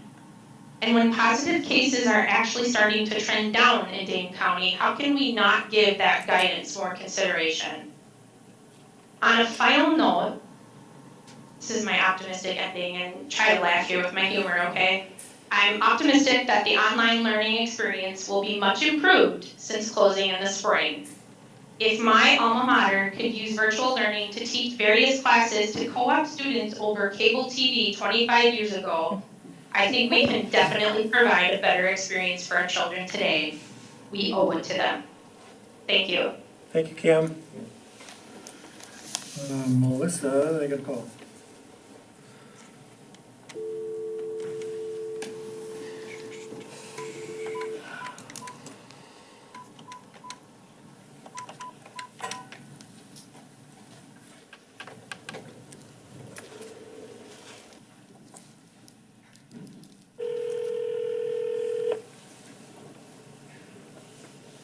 Hello. Hi, Melissa, it's Adam Steinberg at the Lodi School Board. Thank you for waiting. Hi. Could you state your name and then say what you'd like to say? Sure. Hi, my name is Melissa Haig, and I am a parent of a first grader and a 4K student in the Lodi School District. And I just wanted to say that I understand the challenges that the board faced surrounding this decision for the upcoming school year. But I'm really concerned about the logistics for teaching the children in my family. We are a two-parent working household. My husband and I have both been working since March. Neither one of our employers were able to shut down in any capacity, and my husband is also a first responder. Either one of our jobs can be performed virtually or from the home, and from talking to a lot of other parents, I know that we're not alone in this situation. Looking at the model that was presented earlier in the predicted schedule, I just wonder how, as a two-parent working household, I'm going to be able to juggle that schedule with my two very young children who definitely need my support and the support from their teachers. I feel like so far the voices of two-parent working households have been pretty much unacknowledged in the conversation because I haven't heard a lot of solutions or support for how we are supposed to accomplish the virtual learning in addition to our work schedules. We've been trying to be creative with community members. I know you heard from Maggie Zorb earlier about how some of us with families were trying to shuffle children between households when one parent might be off.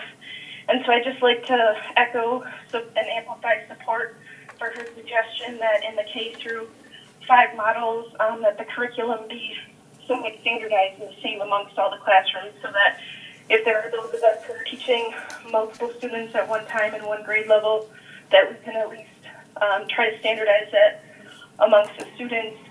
Also, my kids have been in daycare since March. They've been in an awesome daycare facility in Lodi. The daycare instructors have been absolutely phenomenal in keeping the children safe and keeping our families safe. None of us have been sick, and I'm not sure if some of this virtual learning is going to be put on them now or expecting them to provide instruction that I don't think they really know at this point. But I would like to express support for the daycare teachers in the community and any instruction that they might have to undertake as a result of the virtual model. So just in closing, I really would appreciate reconsideration of the decision. I know it kind of seems set in stone at this point, but I think mental health is important to the kids. I think they do need to be in school to some extent. There are risks every single day in life. I take a risk every single day I go to work. I'm interacting with a lot of people on a regular basis, and I believe that COVID is real and the threat is real, but we all have to balance and mitigate this risk.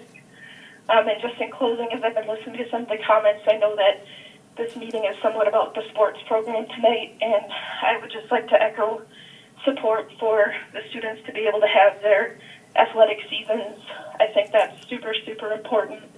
And if kids or parents don't feel comfortable participating in sports, they can choose not to, but I would ask that you not take it away from the athletes that would like to participate. Okay, thank you, Melissa.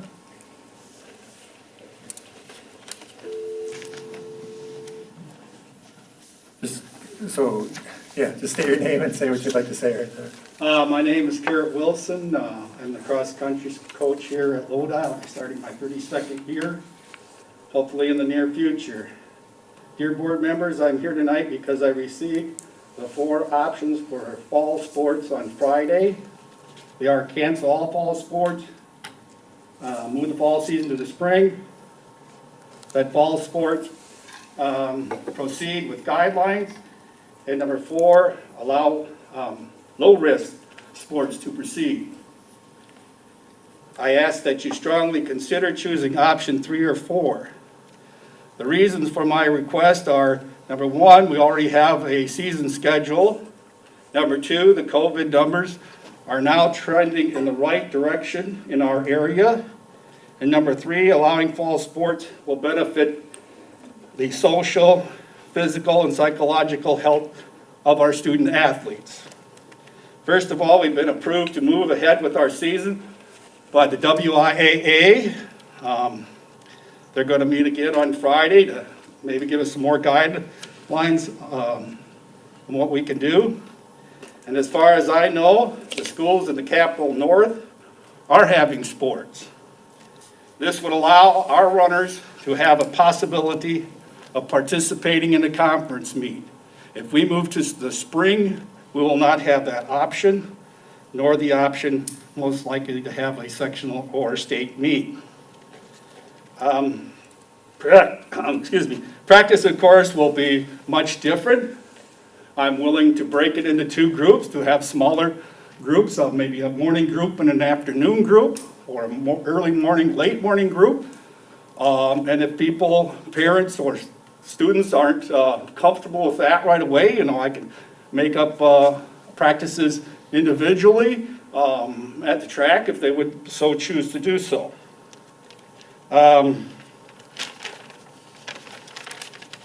Of course, there'd be concerns about how you'd run a meet, and there have been cross-country meets lately, and our trail runs, and this past weekend there was a trail run down in Dubuque, Iowa, and Lodi alumnus Kim Kurt Matthews won her age division in that race, or there were 3 races, and so I emailed her or messaged her what they did, and kind of the basic things, eat distancing, you wear a mask, or they call them buffs or gaiters, where you keep the gaiter up until the gun goes off, and when you're in an open area, you can bring it down, and then before you cross the finish line, you bring it back up to help prevent spread. Of course, don't touch anything.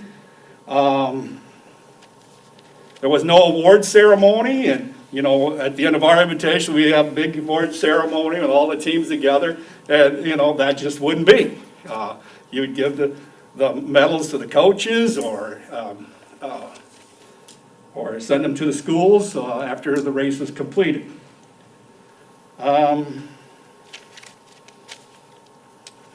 They also discouraged spectators. They didn't want tons of spectators, but they knew that there were going to be some. The other thing was wave starts.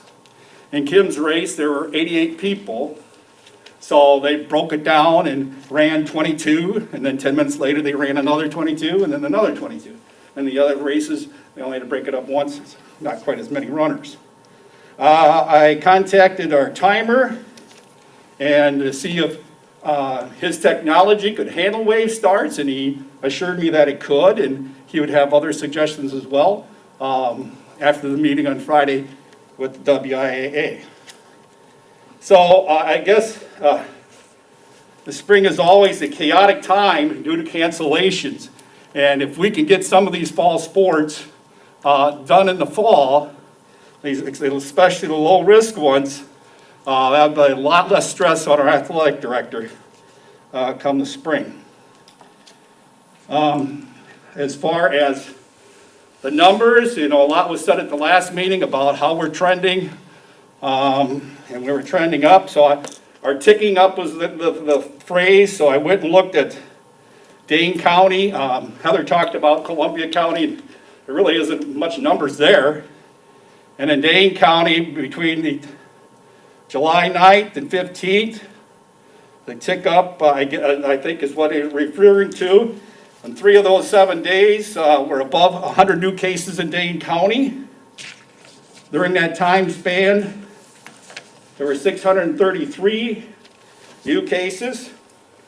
The last week, last 7 days, instead of 633, we're down to 388. So that's a drop of about 38%. We've been allowing BFS, summer school, crew for most of the summer, and the reports are they've done a great job with that, and we'd like a chance as well. Finally, I read an article about a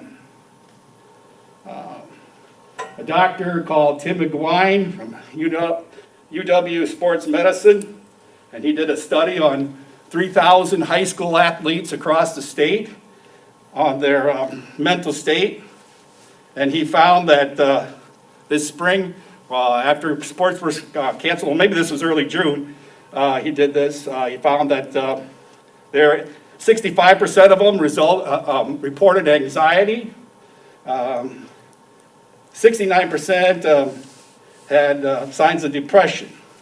Now, compared from the previous year, he said it was an increase of 36%. I've had several parents contact me and say, hey, what are we going to do if they don't allow my kid to compete this fall, because they've been training all summer and they need something to do. The Dr. McGuine also stated that allowing sports would be a good first step to going back to school. Finally, I was out working on the trail, cutting up a tree that fell on the trail, and one of my senior runners happened to come through. And so we started talking about the season. And I said, we're not going to be able to have big pasta suppers or anything like that. And she says, well, I just hope they will allow us to practice.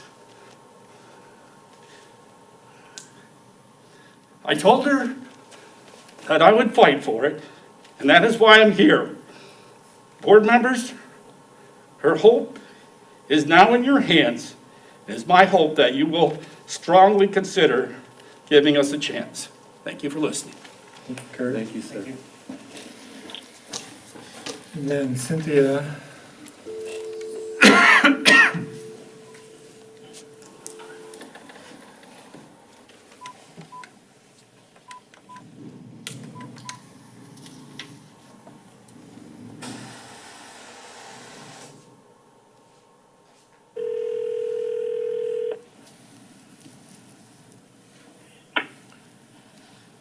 Cynthia?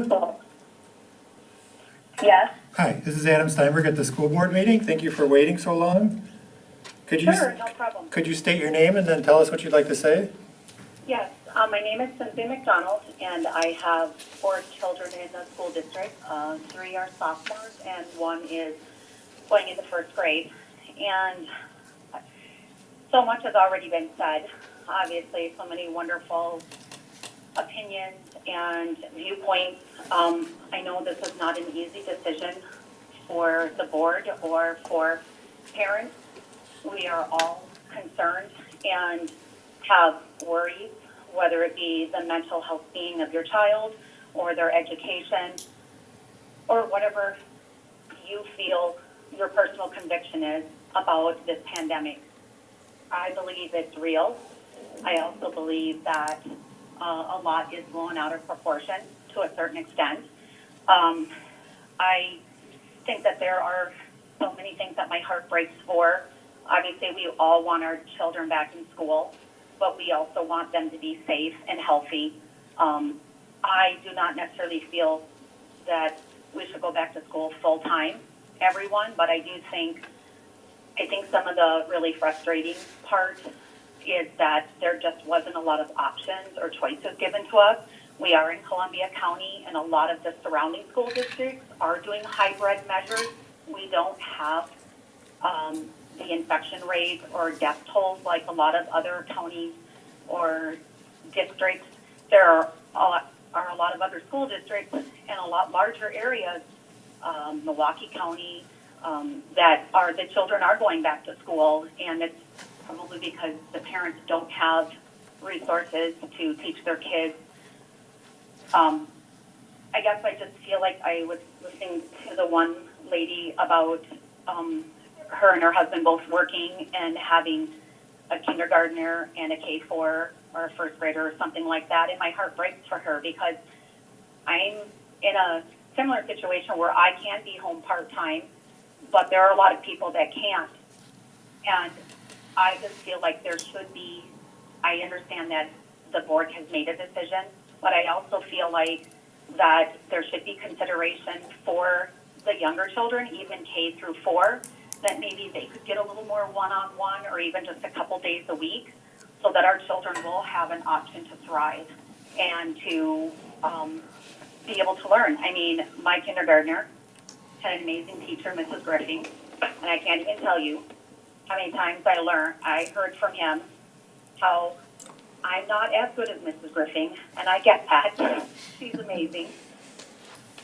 But I just feel like going into first grade, he's at a crucial point where this foundation needs to be laid with the reading and arithmetic, and I can teach him to a certain extent, but he also looks at me like his mom. I'm not his teacher. And anyway, I don't mean to be going on and babbling. I just know that everybody has a different story. Teachers matter, students matter, parents matter. We all matter, and there's just not one simple solution. It's just not a cookie-cutter answer. And I do support the school board, and I actually had a wonderful meeting with Vince. He went above and beyond to try to address some of my concerns with my high schoolers. I have 3 of them in the same grade, and getting 12 emails a day from different teachers, different classes, not having the same curriculum for the same science. One teaches one way, one another. That kind of stuff was really, really difficult to deal with. So I'm really hoping, I've been working with some of the guidance counselors just to try to streamline some of that. But anyway, thank you so much for your time. Real quick about the sports. I do feel like to some level our children need to be able to participate in sports. And if it can be done in a safe manner, I feel like we need to let them do that. Listen, kids are going to find a way. They're not going to just all be in their houses all the time. They're going to find a way to be together, to get together. So if we can try to make it a safe environment for them, then they're not going to speak out and do it on their own. So anyway, thank you very much for your time. And I would love if you would at least reconsider or think about maybe letting the younger kids come back to some form of hybrid version. Okay, thank you, Cynthia. Thank you. Oh, thank you.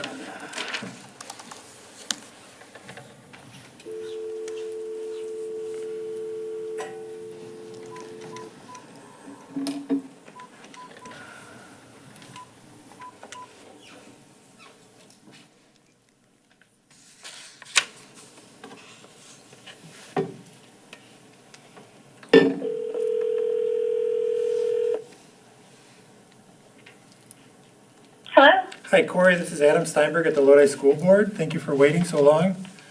Could you state your whole name and then tell us what you'd like to say? Sure. My name is Corey Lorenz, And I have a daughter who is going to be in 4K this year. A lot of this has already been said, so I'm not going to restate what everyone has said, but I think it is extremely important that the board has to consider the situation that those of us with younger kids are in when we have two parents working. In our household right now, we do have both me and my husband who work full-time, and we don't have an option not to.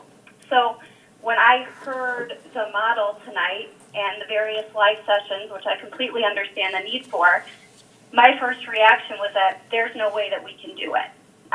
It's just not possible for us.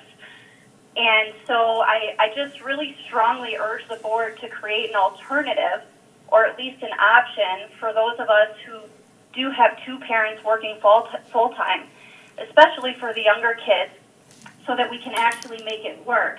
Because the options that are presented right now really just aren't viable for us. There's been a lot of discussions about how to keep everybody, including staff, safe within the school, which is extremely important, but there hasn't been a lot of discussion about those of us who, regardless, still have to go in every day, and the fact that the models presented right now don't account for that at all. To be quite frank, when I heard the options, I thought, I don't even know if we can do 4K, because we aren't there during the day to facilitate this. And what a lot of parents will likely do, because they have to, is put numerous kids in different households or pool them together, and that doesn't really seem to solve the problem much, since all of the students and kids are still interacting. So I just really urge the board to create an alternative for those with working parents in the household, so that we still have an option to facilitate the learning for our kids and still go to work every day. Okay, thank you, Corey, excuse me. Thank you.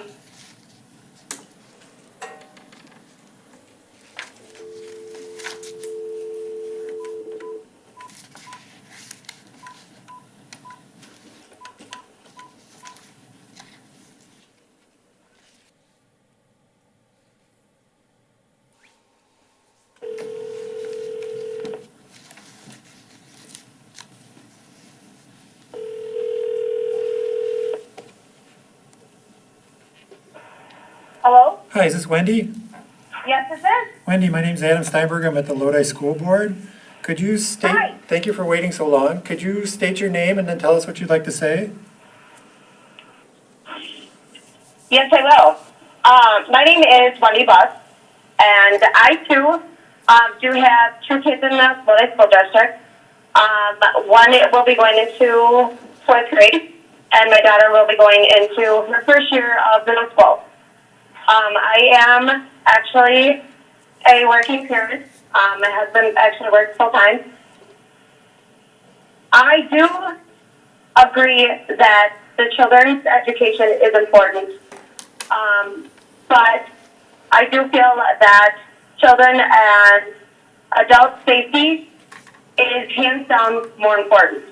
My husband also has underlying health conditions.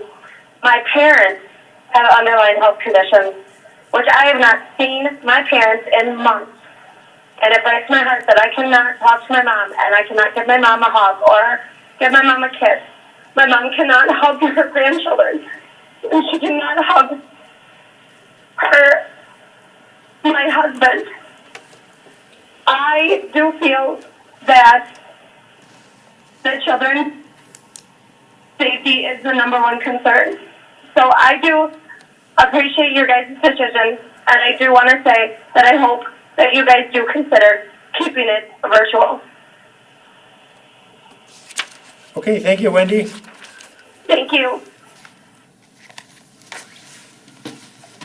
Do we have any more?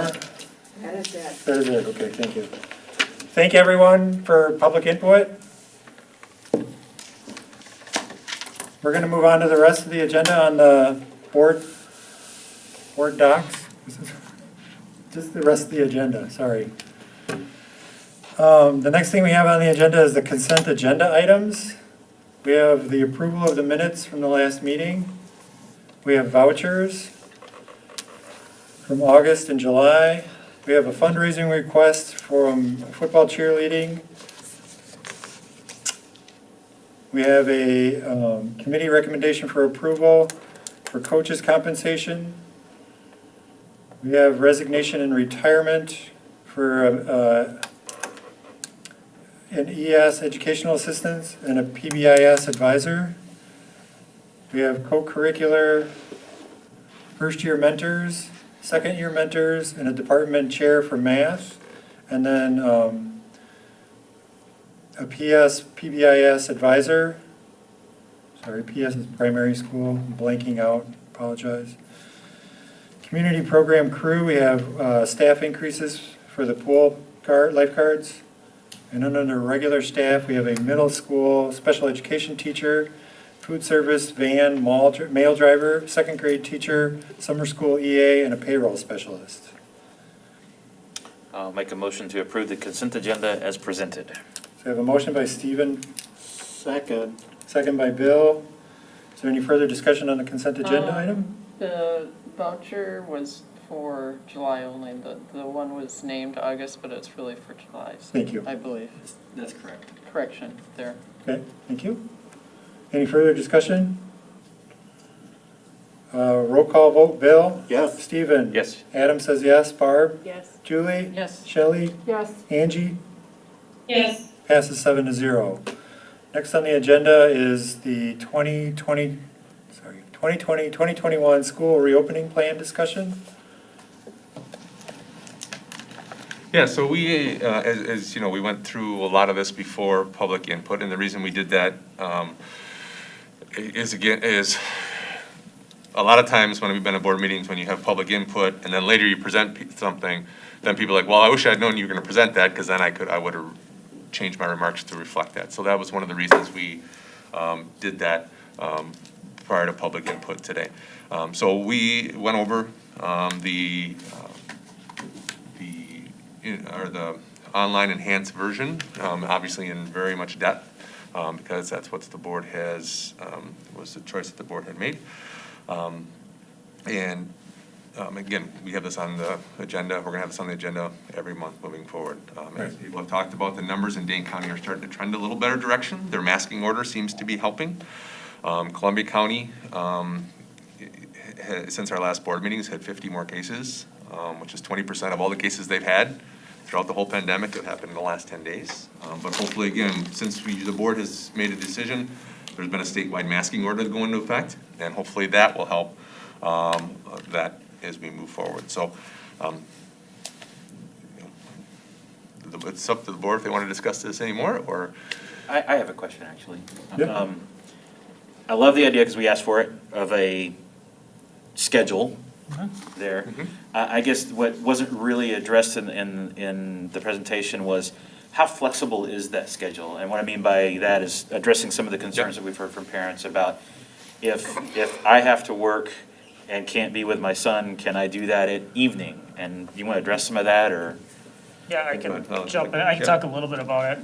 So we've heard a lot of feedback from staff and a lot of feedback from families and a lot of feedback from the board. Some of that goes back to what things look like in the spring, and some of this is just relative to us approaching the fall and the decision being made and what is this gonna look like for online instruction. We've also been looking at the other models too, and you'll see within your board docs, there's some detailed description for blended.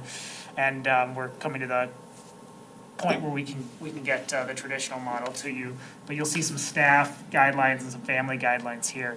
As we're reflecting on your notes around more opportunity, right, I'm gonna phrase it that way, opportunity for small group live, one-to-one live, whole class live. In our first iteration that we put in front of you today, we wanted to show that what that looks like in a typical school day. And I think I alluded to this earlier, we really wanted to still capture that video recorded component because there does need to be some of that flexibility. There are going to be families we know that are not going to be able to sit down and follow a schedule that looks like that and have the opportunity to engage every day in those one-on-one sessions or those small group sessions because of obstacles at home, maybe access to internet, or just schedules like we heard.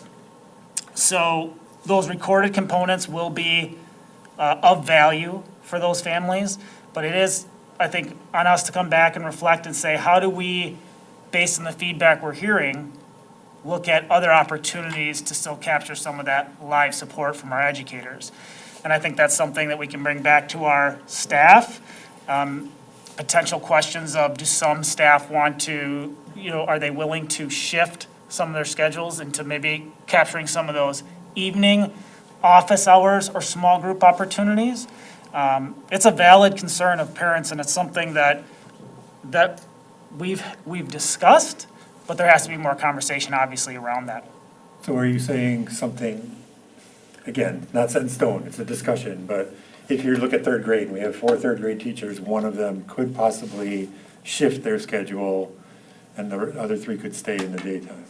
There's definitely options, yeah, there's options like that where we could talk to some of our staff and see. You also have to remember, there are staff within our building, right, who maybe wouldn't be a traditional classroom teacher, but who could support in that type of capacity. Maybe it's one of our literacy specialists, for example. And so really creative thinking and looking at all of our staffing and having those discussions with our staff to see if we have some capacity to do that throughout our system. Definitely based on the feedback we hear tonight, that's something that we need to look at and I think bring back to the board. Can you also address the standardized that people talked about? Well, Standardized grade level? yeah, I think anybody who was at part of my interviews knows that that's something that I preach, is coherence. And I can tell you that coming from my former district where we had 5 elementary schools and we went to online instruction at the tail end of last school year, that's something that we knew was vital for us to have that coherence across our system.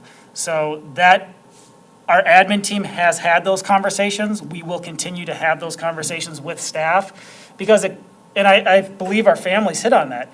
It's not just, it's incredibly important for if some of that clustering of families go on where they're supporting one another, right? It's just good educational practice. And then in addition, it's a sharing of the workload for our educators because, for example, if I have a whole group of third grade teachers and one can do the math lesson for that, some of the recorded math lessons across, or one can do the English language arts, it takes some of the load off of all the planning. So I think it makes sense from a variety of standpoints. Now, that being said, we do know that classrooms, individuals, small groups have varying needs, and so some differentiation in our educational approach has to occur. And so please note that we have to account for that too. But I do agree that some standard approach across the board, we should be looking at that coherence model. Good. The other thing I just want to address that came out of the public input is a couple. One is clear metrics, right, for us to change. Department of Human Services was supposed to come out with some of those today. I haven't seen them. And I know people talked about with the sports thing, waiting for guidance from the It's really hard, right? We're waiting for guidance and a lot of time it comes out as guidance, not as direction. So hopefully from the Department of Health and Human Services, there's some real specific things that are supposed to be coming out in the next few days. And I know statewide superintendents are all waiting for that. And our organization has sent out emails saying, we're gonna have these Zoom meetings based on this, with these people. So we want clear metrics. I know we shared kind of an outline of what we would kind of look at. But again, we want something from the health department. But in my last Dane County Superintendent's meeting, they asked, if anybody even looked at this, and we did, and they've all snapped at it, whoa, let's look at what I did. Because we're all that way. We're all just struggling with these different things. The other thing that came up is people have varied opinions about this, right? Before you go to the next thing, can I clarify for people who are listening that what you're talking about is a metric system of standards that would tell us when we could go to blended, when we could go to face-to-face, when we have to do virtual, when we could move between those different 6 options. Yeah, and I think there was somebody who I know somebody mentioned it, and I have to go back, I have it in my notes, but who mentioned it would probably help some of the anxiety if we knew what those metrics were, right? And I would agree with that. We have been looking for a rubric, okay, when's that step come? What exact data do we need to look at in the school district of Lodi, right, to make that next step and to make those decisions. And again, we want the Department of Health to kind of define those for us, right? I'm not a community health specialist, but that's what we've all been waiting for, and we've been trying to push the state to help us with some of those things. So yes, that is exactly what we're looking at. Okay. Thank you for that clarification. The second thing I wanted to bring up is, as you heard, there was a variety of opinions, and we knew. One of the things that when I first started putting out videos, even for this first surveys and different things, and I asked people, have grace and patience, because we know whatever decision's made, people aren't going to be happy with, regardless of how that comes down. But I know our first speaker talked about some students, wanting to protest and not losing their rights at the schoolhouse door, and that's absolutely true, right? And our students should not be bullied. No. If they're expressing their First Amendment rights, and neither should any of our staff.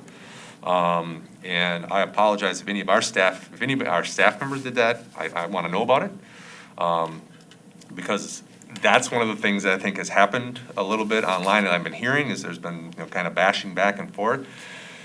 Very different than tonight, where there was some honest people sharing of their opinion, which is absolutely what needs to happen and helps us rethink things, and we need to sit and listen before we come up with another, a defense of like, why are we going to do that?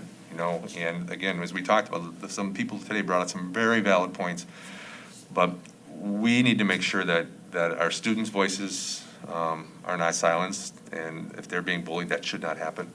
Or our community members, or our staff members, or anybody in this room either, right? We should have some we can have feedback. It doesn't have to be in a way that feels like bullying. So I think that was a very valid point, and because this community is a close-knit community, right? And we will get through this, and these relationships will continue, right? We don't want to lose friendships and relationships with people based on this decision, because it's a really difficult decision, right? And I would agree with, as Nick talked about, like making sure that we are standardizing some of the things that we're going to do. That question, I know I had that in my notes on the follow-up with as well, and that's really important for families. Don't we have kind of across the board? I mean, that I knew, we've all done, well, I was a teacher for 3,000 years, so you have your curriculum that stays and goes across the board. Yeah. So to speak from a parent's perspective, and there's some staff who hate me talking about this, so because we talk about curriculum alignment, and we have for a long time, and the high school staff especially was really tired of me talking about curriculum alignment because we were doing it a lot, and I was following up on that a lot. One of the reasons we now have a director of curriculum instruction, because we need someone to really have that focus. But there needs to be consistency of what is taught in third grade, right? Every student in third grade should have the same learning objectives, right, and outcomes. And as a professional, I shouldn't be able to tell in high school who this teacher had, who the student had in like 5th grade, because yep, they cover that unit, this 5th grade class doesn't. As a parent of twins who didn't do elementary school in this district, it drove me crazy that teachers were not covering the same content. And then the expectation was the following year that my children were supposed to be doing the same thing in 6th grade, or next year they might have, if they're in 4th grade, and then next year they have the same 5th grade teacher, they've had different experiences. Now, it's gonna be a little bit different, right? But the same things need to be covered, right? We have to, as professionals, decide what are the most important and essential outcomes. And now when we're in an online environment, that becomes even more important. Like, what are the really essential things that we need to get across? It's a tricky thing, because we want to have a clear understanding across the board of what are those absolute essential things that we want students to know and be able to do. And all of our teachers are committed to teaching those things. Then you don't want to lose the art, right, of teaching at the same time, and allow teachers to have the autonomy in how they approach that. And how do you bring that all in line with the online learning, virtual capacity? But it's one of our opportunities to figure out as we approach the beginning of the school year. I really like when you were talking earlier about maybe one teacher teaches math for 4th grade and a different one teaches other areas, Because even though you're a teacher, especially at an elementary level, you can have this wide of a range. And you may be really good in this area where somebody else is good here. So I think the more we can do that, the better, to realign, because we kind of have an opportunity to start over here with this, is what I'm thinking. So I think if we can look at things that way and use our resources, and I think it would be great if we could have some teachers that had after-school hours. A lot of teachers, I'm not going to say a lot of teachers, several teachers that have talked to me would like that flexibility. And I don't think we have to be looking over our shoulder at teachers and what they're doing. That's another thing that somebody brought up, and I don't think that's going to be, I don't want anybody to think that would be an issue, because I know it was brought up to me at least twice. So Yeah, maybe you could expound on that. Sure. Well, we want to make sure, one of the things we heard loud and clear from the board and from our families is we want structure, right? Our kids need more structure. They need us more face-to-face, right? And one of the reasons the board pushed the decision as early as they did, right? We had that meeting in July versus having it last week, is you wanted to give us time, more time to plan, right? So some of the planning documents you saw today were because of that. We were able to focus more right away because we knew, before we were focused on 3 plans. This allowed us to focus on online. And then the next step is blend it. So that was our next move versus, well, okay, we really have to get 3 plans together at once. So having that opportunity. So do you feel that you've explained those 3 plans to people who are listening? Do we feel that we have done that? Well, we did an overview of them today. Right. Right? So Dr. Carls did an overview of like, these are the 3. We didn't go into deep dive in all 3. We just did a deep dive in the one we're doing right now. Right, and so I want people to understand that are listening, is that we have a 3-prong plan of attack, so to speak. It's just that we're focusing on the big picture to start with. And we will be, just do the explanation, because I can't. Yeah, so. I think, sorry if Go I ahead. may say No, something. go I ahead. think Thank you, Nick. when the board is ready to pivot and makes that decision, it will be our job to serve in whatever capacity and model you see fit. And we'll put our absolute energies into making that as best as it can be. Yeah. Another thing that somebody had mentioned in my notes here was that Google Meet, whoever's using Google Meet, they have to send it to every single person that's using Google Meet, as opposed to they can't send it to the class or something to that effect? Tyler would be my person to ask about that, and I can find out a little bit more about that. but I you just could- know that 2 different people mentioned that to me about Google Meet, Can so. you send Google Meet through your Google Classroom? Yeah, the preferred method is to create a Google Meet nickname for your class and then share that nickname with your students. So that when they go and sign into Google Meet, they just put in like Mr. Potter's class, and then you're in Mr. Potter's Google Meet. And then Okay. that's just continuous then. So there is that information out there, maybe it's not getting to the parents, or, I'm So- not sure. Yeah, so one of the things we've talked about as well is, right, so we did some training with staff at the end of last year. We will need to do some more training with staff as we bring them back this year. And we will need to do some training with families, right? Yes. We will need to put together videos and information and things like that. Typically what we would do for our back-to-school type of things, we will have to do that for families as well. Probably recorded video so they can go back, right? And access like, oh, I forgot how to do that. And Mr. Potter sent that out, and here it is. And here's a resource page of finding things. Yeah. So that's a next, right? We need to create that next step. That's the planning that's gonna continue from now until the start of the school year. Right, I think people think we have this one area and that's all we're doing, and we have more than one area. We just can't do them all at the same time. So I don't want people listening in to say, well, they thought they were gonna do this and we thought we were gonna do that. But I like the idea behind families, because people need to work with their family. I really like the idea if all in 3rd grade, everybody takes a different area that they feel they are have more expertise in. I think that will help I really liked the slides that were put up tonight. I think that for people looking in, it gives them a different area. A lot of people have said to me, well, you guys have your minds made up. I'm like, no, we don't. We're working at it every day, and every meeting is continual working at it. We do not have one thing. We have 3 or 4 things. And if the third thing doesn't work, you go to the fourth thing, or you go back to a different thing that worked very well. So I just want people that are listening to understand there's not one thing that we have glamped upon and that is all there is to it. It's a continual circle. It's going to move and change like everything else. And we are in charge of our kids. We are in charge of our kids. Our goal is just like everybody else. We want our kids back in school. We want our Yep. staff back in school. We will look at an enhanced model. We are looking at bringing certain kids in, our neediest kids in, and getting some assistance. As I shared some of the steps last week, one of the next steps from online is bringing some of our youngest kids in. Yes. Right? And that I would foresee is the next logical step, if things trend in the right direction, if this masking order helps. Right. And, you know, and as this weather gets a little colder and people are moving more inside, hopefully we don't see that surge, that people, you know, again, we'll just have to watch with the science and react to that and pivot.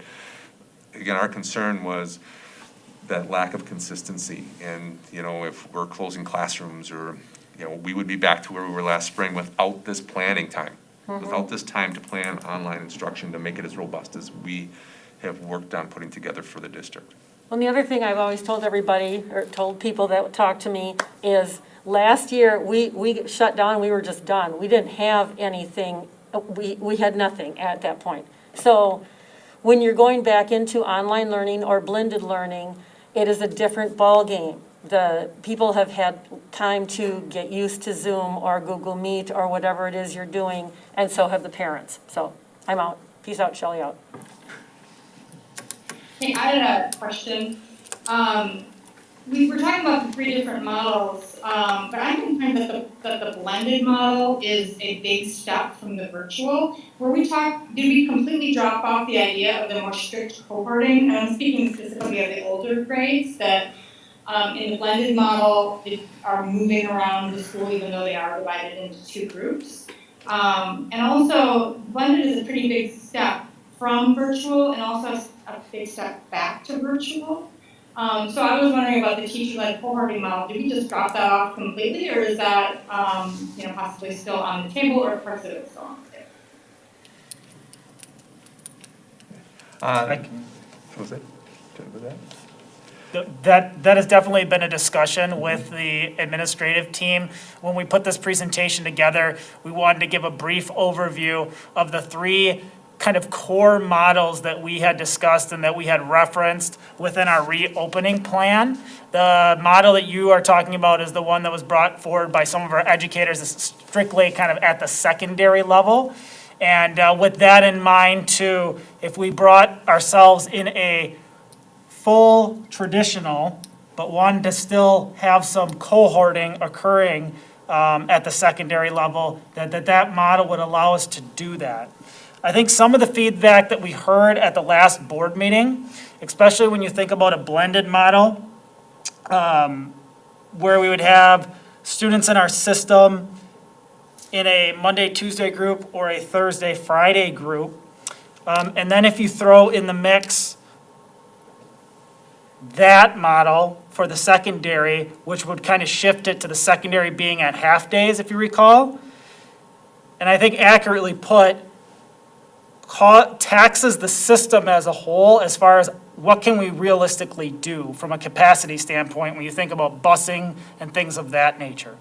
So to try to simplify it for tonight's meeting and for everybody, we wanted to think of it in the 3 approaches. That definitely doesn't mean that we have to throw that model out though. If we can work it in some capacity where it fits for safety measures for high school, and we can feasibly do it from a logistics standpoint within our system. I hope that makes sense, what I just said. Yeah, that makes sense. I just, I'd like to see aspects of cohorting be, involved as we look at what the next step would be, because the likelihood that we would be able to move to blended or traditional and stay there, we just would have to be, obviously prepared to come back. And I'd like to see, just quite a bit of thinking about that, and also the more strictly cohorted we are, the less likely we are to have to shut down everybody than a small group. I agree. And was it cohorted explained separately or just within our context? It was explained at the last board meeting. Yeah, it as was one of in the like plans. the 6 different levels or whatever. So for people who maybe didn't see the last board meeting, do you want to just do a short? So the cohorting model would be kids who, like our 6-12 kids, doing online education in groups of 15 in the building, not moving. So a teacher would be there helping to support them while they're getting education from other teachers have been provided in the building. It wouldn't be, and then they would go home and do some other things that would be online where the teachers planned and put together lessons for the following day.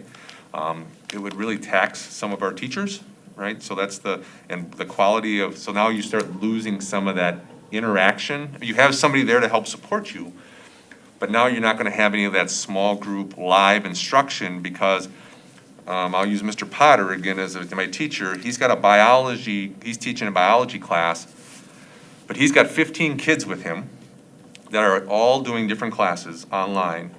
He is helping them, supporting them, maybe giving them some summative assessments or other assessments that teachers may have shared with them that they want, while he's trying to provide biology to all his students online, right? So he won't be on, in a live group with those kids. They will be going, it'll mostly be like what was last spring, some asynchronous work, and then maybe some small group stuff in the afternoon when they're at home. Does that make sense? If I may, just for consideration too, and there was a grid that we put up at one point earlier, just as we continue to move forward and we're thinking and hopefully find a place where we can make a pivot. And we all want to have our students face-to-face in the building. I do. I have 2 young children that are going to be in kindergarten and 4K. Trust me, I want my kids in the building.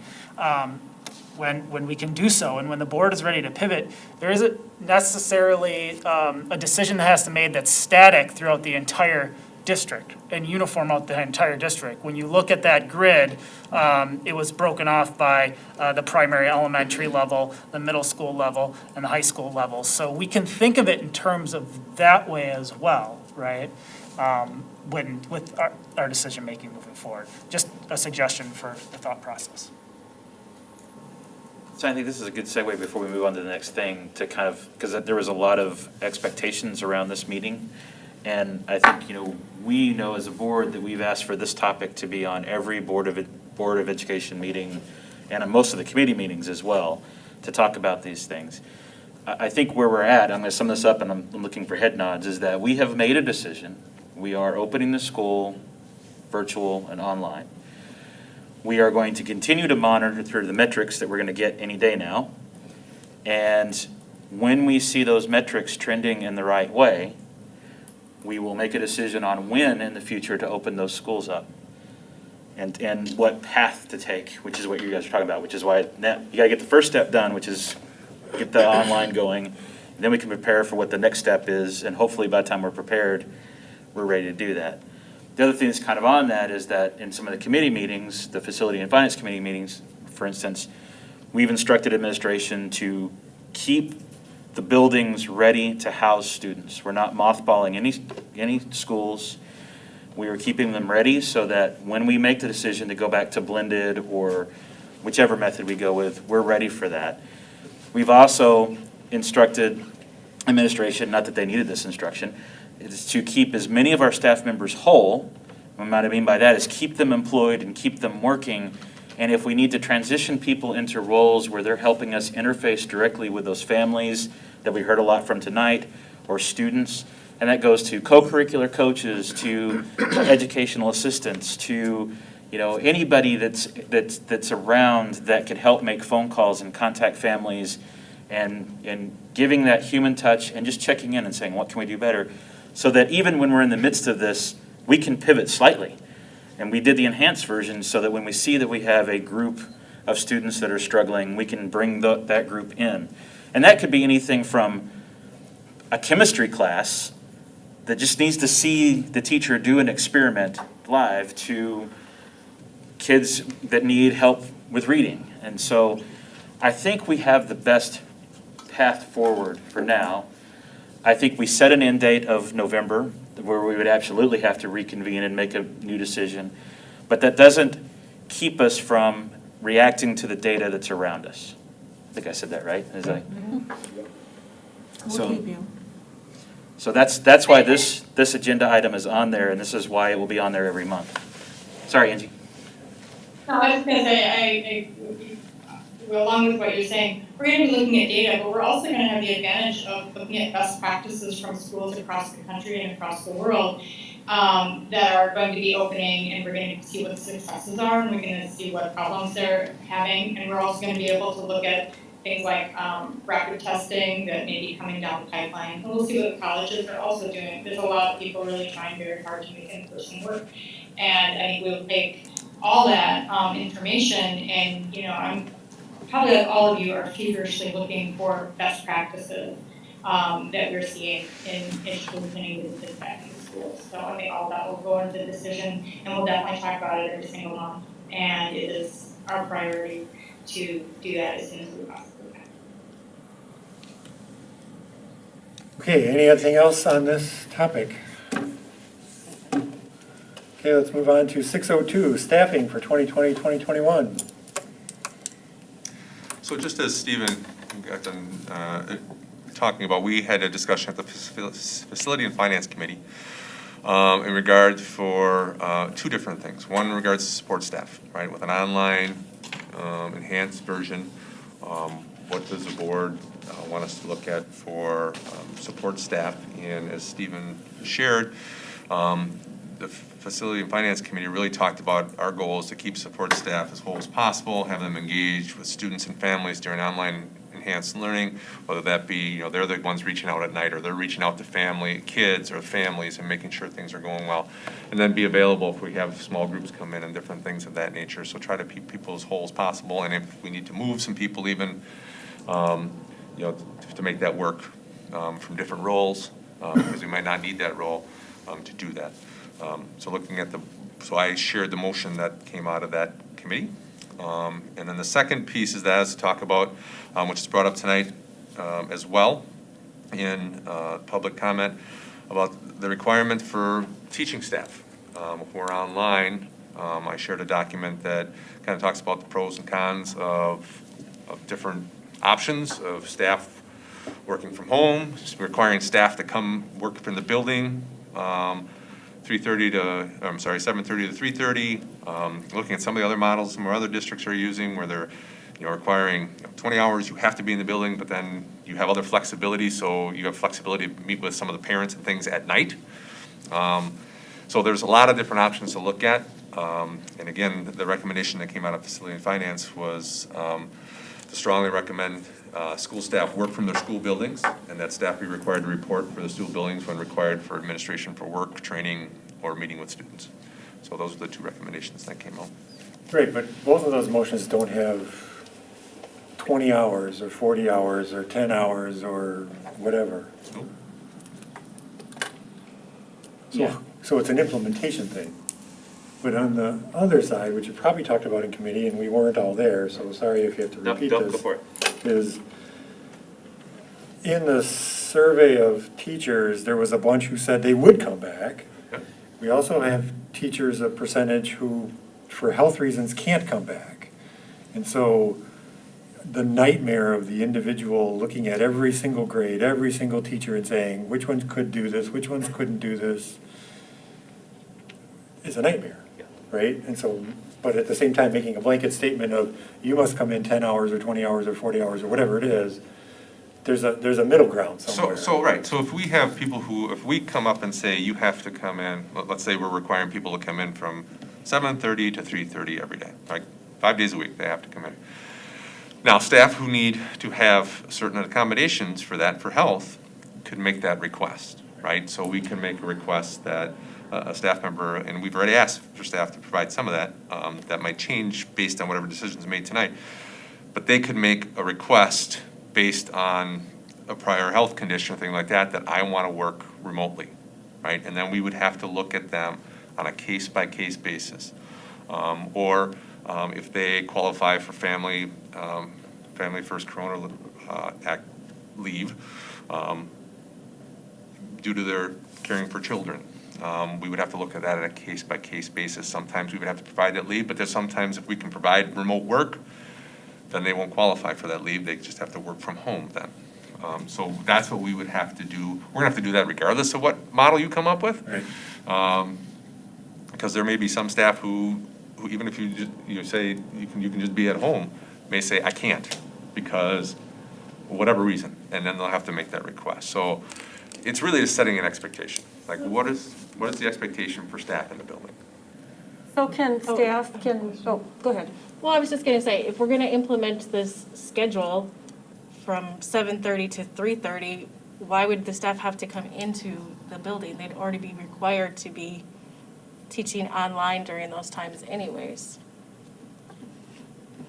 Right, like the idea behind having them come into the building is that there's some kind of accountability for them to be teaching or working for 8 hours, so if we No, have no, the- I think biggest, that- yeah, I was gonna say the biggest piece for me, for them coming in is not accountability. Yeah, it's not. Right, it's not me looking over shoulder. The biggest piece for me is they now have access to their colleagues. Right. They have access to Tyler and Paul at all times. They have access to student support. They have that support staff. access regardless whether they're They do, but it's required not to as, come in. not as Because they right can, there. anybody has the option to come in.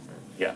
Absolutely. I think let's look at the three overarching expectations of staff. Number one is connection with the students and the parents, right? We all agree with that, right? Number two is the ability to get together with their staff and their counterparts to share information. And number three, to be ready when we open the schools up to be back in the building. Those are at least the three top. Well, and if we're gonna bring students in small groups, They need to be there I for need that. to have staff in the building to do that, right? So- So Yes, that's one of the pieces where I think came out of your committee was like, if you're required to come in and meet with kids, then you can be required to do that. Right, and I think the deal is, and I think people, based on the emails that we were getting, took this a lot differently than we were intending it to be. It actually, the motion even says to strongly recommend. That doesn't mean, to force, to require, to have them there. It means that there are a lot of benefits for you being in the building at some point in time. But first and foremost, you need to connect with students and parents. And if that time is, even the 7:30 to 3:30 gets a little gray for me because there are, as we pointed out and as we heard tonight, there are times when they're going to need to reach at night. And it's just hard to kind of say, what are our expectations? What are, and I think it's those four things. It's like, if we're going to bring kids back into the building, then we need some of those teachers to be there with us. When we bring a large group of kids back, we need the teachers to be prepared and ready to work in those locations. And then they need to work with staff, with their cohorts. And then they need to communicate and work with the students and parents. And if they can figure out how to do that and work from home and yet be ready to come in when there's a staff meeting or when there's a group to come in, I think we're okay with that, right? I mean, I think that's what you guys are saying. And I'm okay with that too. And I would say, I don't know any teacher, and being a teacher for 20 years, that doesn't connect with parents in the evenings, even when you are working full-time from the buildings. And, we did PLCs really well, I feel, online virtually in the spring too. So, there's ways to meet with your colleagues without having to be physically in the same place. But yes, I agree, if the expectation is that we're gonna bring in small groups, yes, then there has to be some expectation that people will come in. I just don't know that means they have to be in the building full-time to do any of those things. No, I don't think that's what our intent was. But like Adam said, there's nothing on here that says, any 20 kind of hours or 30 hours, requirement that you could read it that way. Well, and I think it would be great for I already know several teachers would like to do things in the evening for various reasons. Can they have If it were me and I had open time from 4 to 9, those would be my open hours. You're more than welcome to come and talk with me or do whatever you needed to do. That would be possible, I would think, and easier for some of the, I think that would help with some of the two parents working too. Yeah, and that's part of the difficulty too with the structure, right? The people ask for and live time that we want, interaction, and creating that flexibility is that's the dissonance between those two things, right? So that's the difficulty in that decision.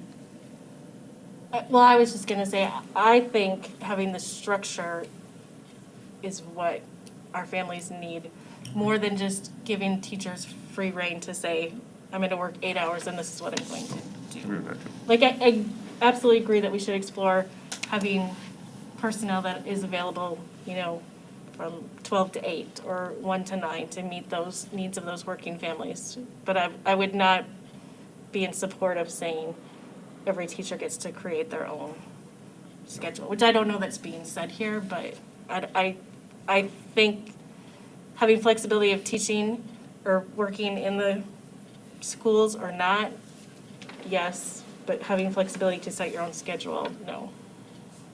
Yeah, and flexibility, we're not talking about flexibility to set your own schedule, right? So Right. that- No, I know. I That just wanted structure's, to that's say- not what we presented tonight, so.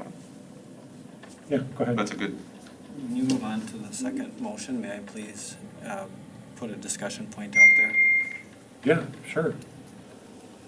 You want to do it now, or you want to wait till we're done with the first one? I don't want you to move on to the motion before I get a chance to talk about the finance piece. Got it.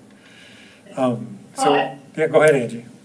I wanted to say that, I think some teachers need, want the ability to go into the classrooms and have the buildings open, but some teachers are gonna do a great job from home, and I don't think it's really location specific. If they need to come in for meetings, they need to come in for small groups, then they need to do that.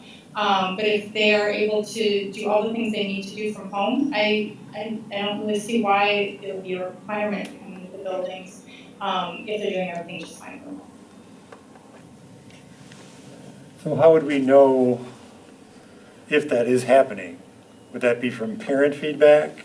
Would that be from administration? Yeah, we probably need more close relationship with the parents to know how this system is working anyway.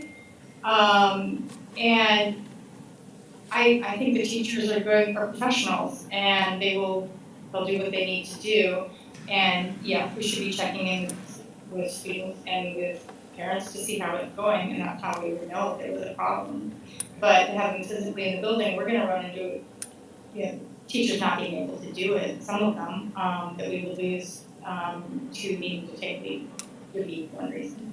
I also think that if somebody says, I will take the evening because it's best for my family and I can get all my stuff done, which I know, again, a couple teachers talked to me about, and the teacher says, I will be available from 3 until 9, or whatever it is, you set your time with permission from the superintendents and the people in charge. well, and going back to the accountability part, that's our administrator's job, right? So, that's what Mr. Jelnick and Mr. Marshall will be doing at the high school, right? They'll be jumping in, and more so than we were in the spring, jumping into some of these live recorded sessions, or, joining some of the Google Meets and making sure that our staff is doing just like they do in a regular classroom, right? We walk, we're popping in the buildings all the time, and in classrooms all the time, and making sure that what's being done is to a high standard, and that's what and gathering feedback from our staff as well, what's going well and what's not going well. So, again, we have a plan, it's a work in progress, and it will continue to modify as we move forward, but that's our role as administrators, is to make sure that the quality's there. Because if it's not, then we have to have that discussion. And we had that discussion in the spring. Our teachers did a phenomenal job in the spring, pivoting, and met or exceeded our expectations. But if they didn't meet our expectations, we had a conversation with them, and they quickly did, or worked towards that, right? Because it was something new to all of us. So that's our role. is to make sure that we're following up and making sure they're doing, regardless if you have them in the building or at home. So last spring, the buildings were closed. No one could go into those buildings. This fall, they're open, and teachers can go into those buildings. So last spring, teachers could still teach from the They building. could, okay. Yes, but we could not have students in the building. Got it, okay. Right. They were closed for instruction. Not that teachers couldn't come and use the resources and things like that. This fall, they're open, right? So teachers can come and use them, but then we can bring students, small groups of students in and things of that nature. So that's the difference. Different, yeah. Yep. Okay, I'm gonna attempt to make a Before you do different. that, I want to do one more question. Okay, So- or you could let me make the motion and then. Yeah, go ahead, make No, that I'm motion. kidding. This may take me a minute. You ready, Mo? So you think about it while I just Yeah, go ahead. pose one more question. So She wasn't ready yet. we've been praying, hoping that things will get better, right? What if things get worse? What if we require teachers to come into the building and teach, and then things get worse? What metrics will we use to pull them out of those buildings? Oh, I think we would be looking at the similar metrics that we're talking about with bringing kids back or how we're shifting. I think that's what we're looking for from the Department of Health and Human Services. If the numbers of cases are rising and the community transmission continues to rise, then we would start looking at, do we not allow student staff to come in, right? So there's a point, or you stagger staff coming in. So again, any decision you make today could get changed based on the metrics as you drive Right, so forward. that will be on the radar, and we'll be looking at It's gonna that. have to be, right? Just like if, I mean, obviously, as you said, we hope it gets better, but there's gonna be time, or if somebody gets sick in a building, they're Right. like, well, you know, we need to, close this wing down, or whatever we need to do with staff. Angie, can you hear us pretty well? Yeah, I can hear you just fine. Okay, I'm gonna try to make this up as we go. You ready? Yeah. Okay.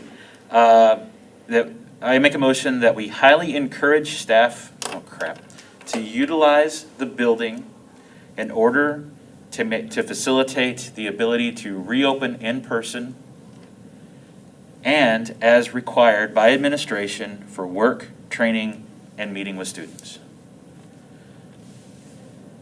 I'll Second. second that. Must be good, they're all seconding. Yeah. Motion by Ricks and a second by Fair. Pear. Stephen and So, Shelley. so does that help with the direction that you guys were looking for? Well, from the teacher's perspective, yeah. Okay. I mean, I think that gives us guidance and gives me guidance to give staff. Right. So, in the Further month discussion. Sorry. Oh, it's fine. we're discussing, in the month of September, when our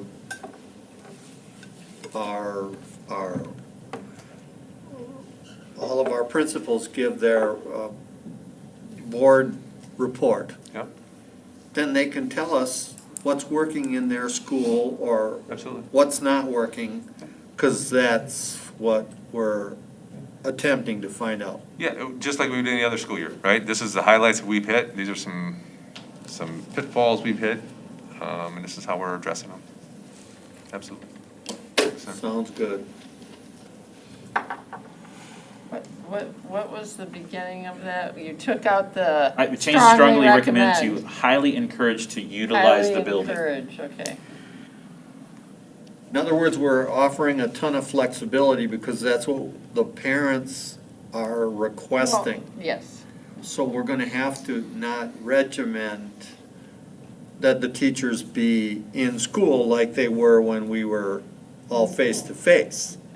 But they also need to be prepared if Mr. Marshall over there needs to have a staff meeting where he would like 6 Right. teachers social distancing to communicate Right, in the building. right.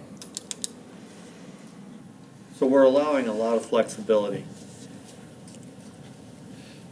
Well, what we had there, I thought was flexible too. Ours, yes. It did, but I think people interpreted it incorrectly. Oh, I think you're exactly right. I can assure you they did interpret it incorrectly.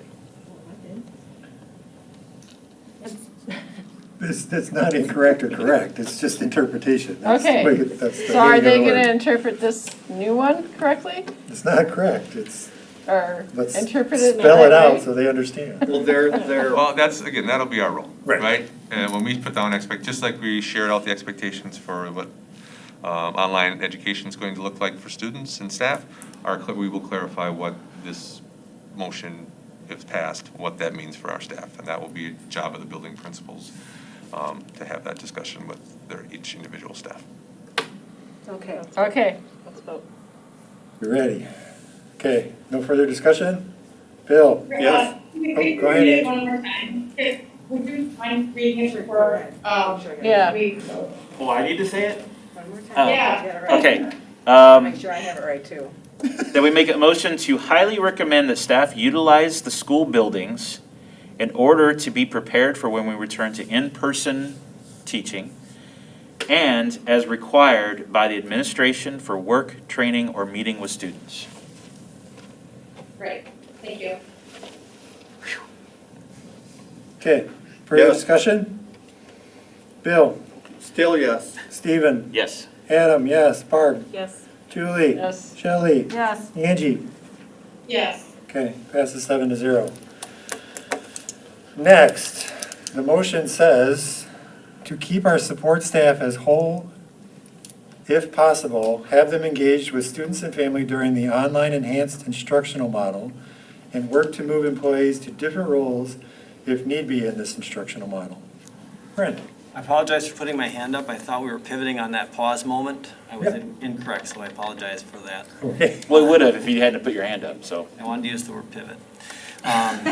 So the thing that, Mr. Steinberg, you said that it just kind of dawned on me at that moment was, in the business office, we have to operate on in the black and white. Right.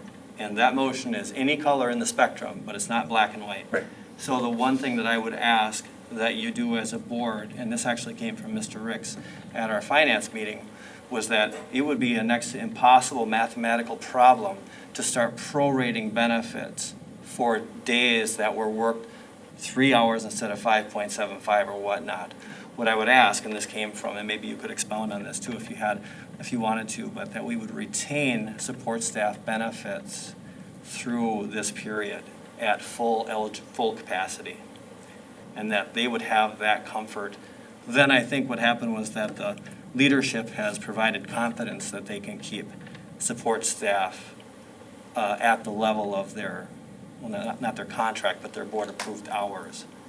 So does that make sense? I mean, for us in the business office, we can't have partial timesheets come in and start looking at prorating leave and prorating health insurance and prorating long-term disability and all those things. It would be just an absolute disaster for us. It could be a disaster for them. I think they need to have that stability to stay employed with us.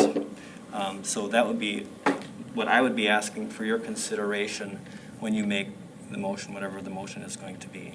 Yeah, and I'll expand just a little bit on it. It really is, again, being prepared when we're ready to go to in-person, whatever that looks like. Yeah, we have to have staff in place. And if we've lost parts of our staff because they weren't needed during this time, then when we need them, we're hiring or we're looking for people.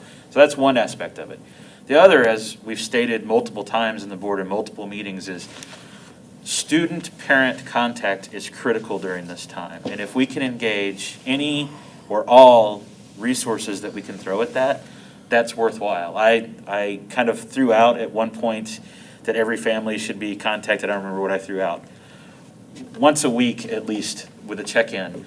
That could be from a coach, from an educational assistant, from a teacher, from, you know, just about an administrator, just about anybody. So the idea of keeping people whole is what we did last spring as well, right? Because we didn't know what we were getting into, and we just said we need to keep people whole. It's kind of that same idea, but in preparation for being prepared to come back and to utilize those resources to keep the contact with our parents and kids so that we can make corrections if we're seeing the curriculum is not working or that we need to do something different. Or they just need to check in on the parents and the kids and say, how's it going? What can we do to help you? Because that's what we've heard tonight, and that's what we've heard in all the emails, is that we're not thinking about those parents. And I think we are. It's not usually the highlight of the conversation because there's so many pressing other things weighing on us. But this directly goes to that. We talked about that with the coaches, that if their season happens to get canceled because of COVID, instead of just saying, sorry, thank you, we're only going to pay you 25% because that's all you did, say, nope, if you have to go take care of a family, then we'll pay you whatever the portion is. But we would prefer that you stay on board and that you're contacting members of your team every week and asking them how they're doing and those types of things. So this is not only to help the finance department, which it clearly does, but I think it helps us all and pushes us all in the right direction. So that's where that came from. I think it's a community-wide effort, what you just said.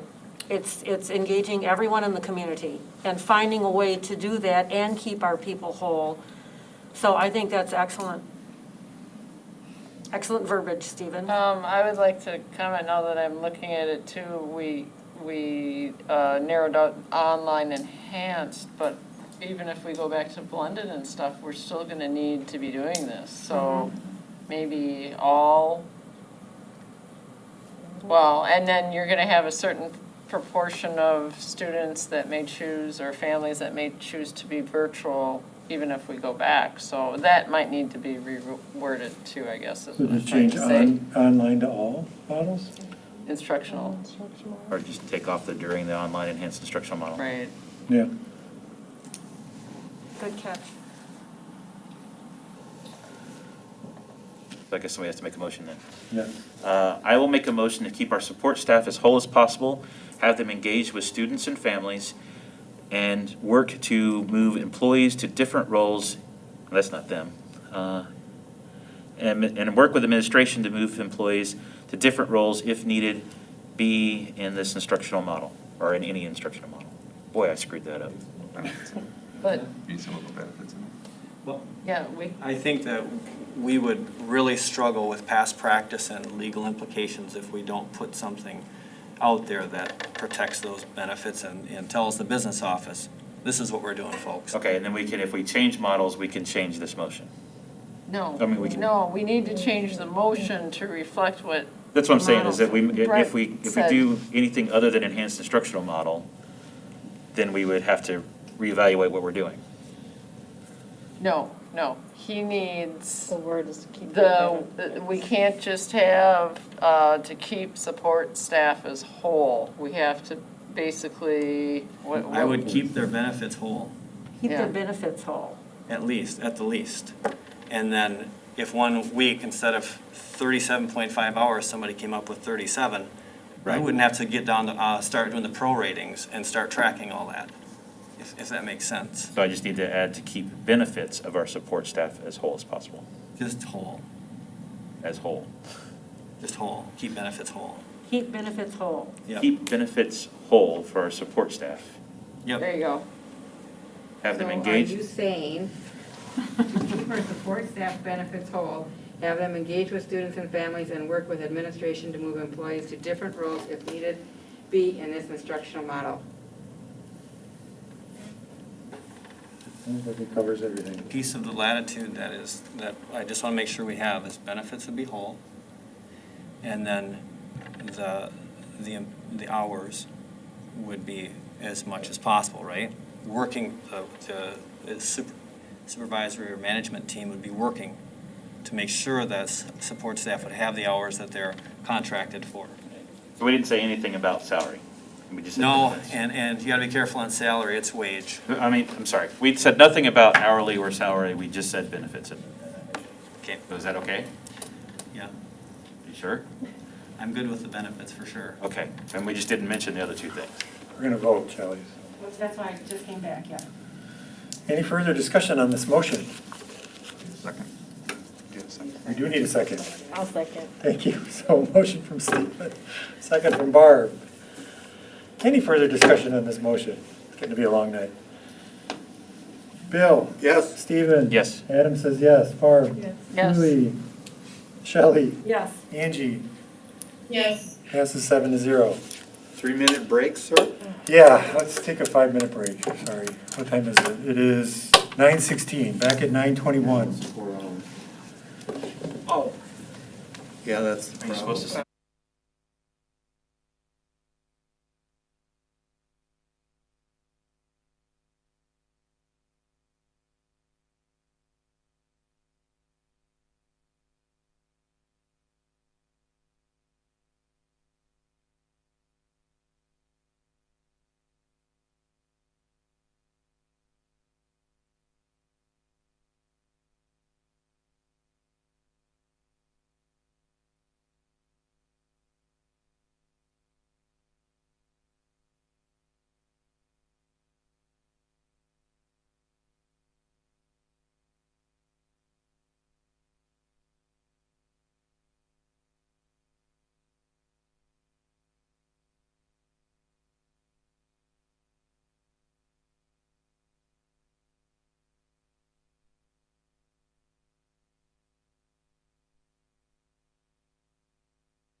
6:03 for the 2020-2021 school year. Yeah, so as you heard tonight, there is a lot of concern, and rightfully so, about fall athletics, fall co-curriculars. They're such a valuable part of a student's experience, learning opportunity. Kids learn so much from being involved in that. It's so much, it helps their social emotional well-being. That being said, we're starting a year all online.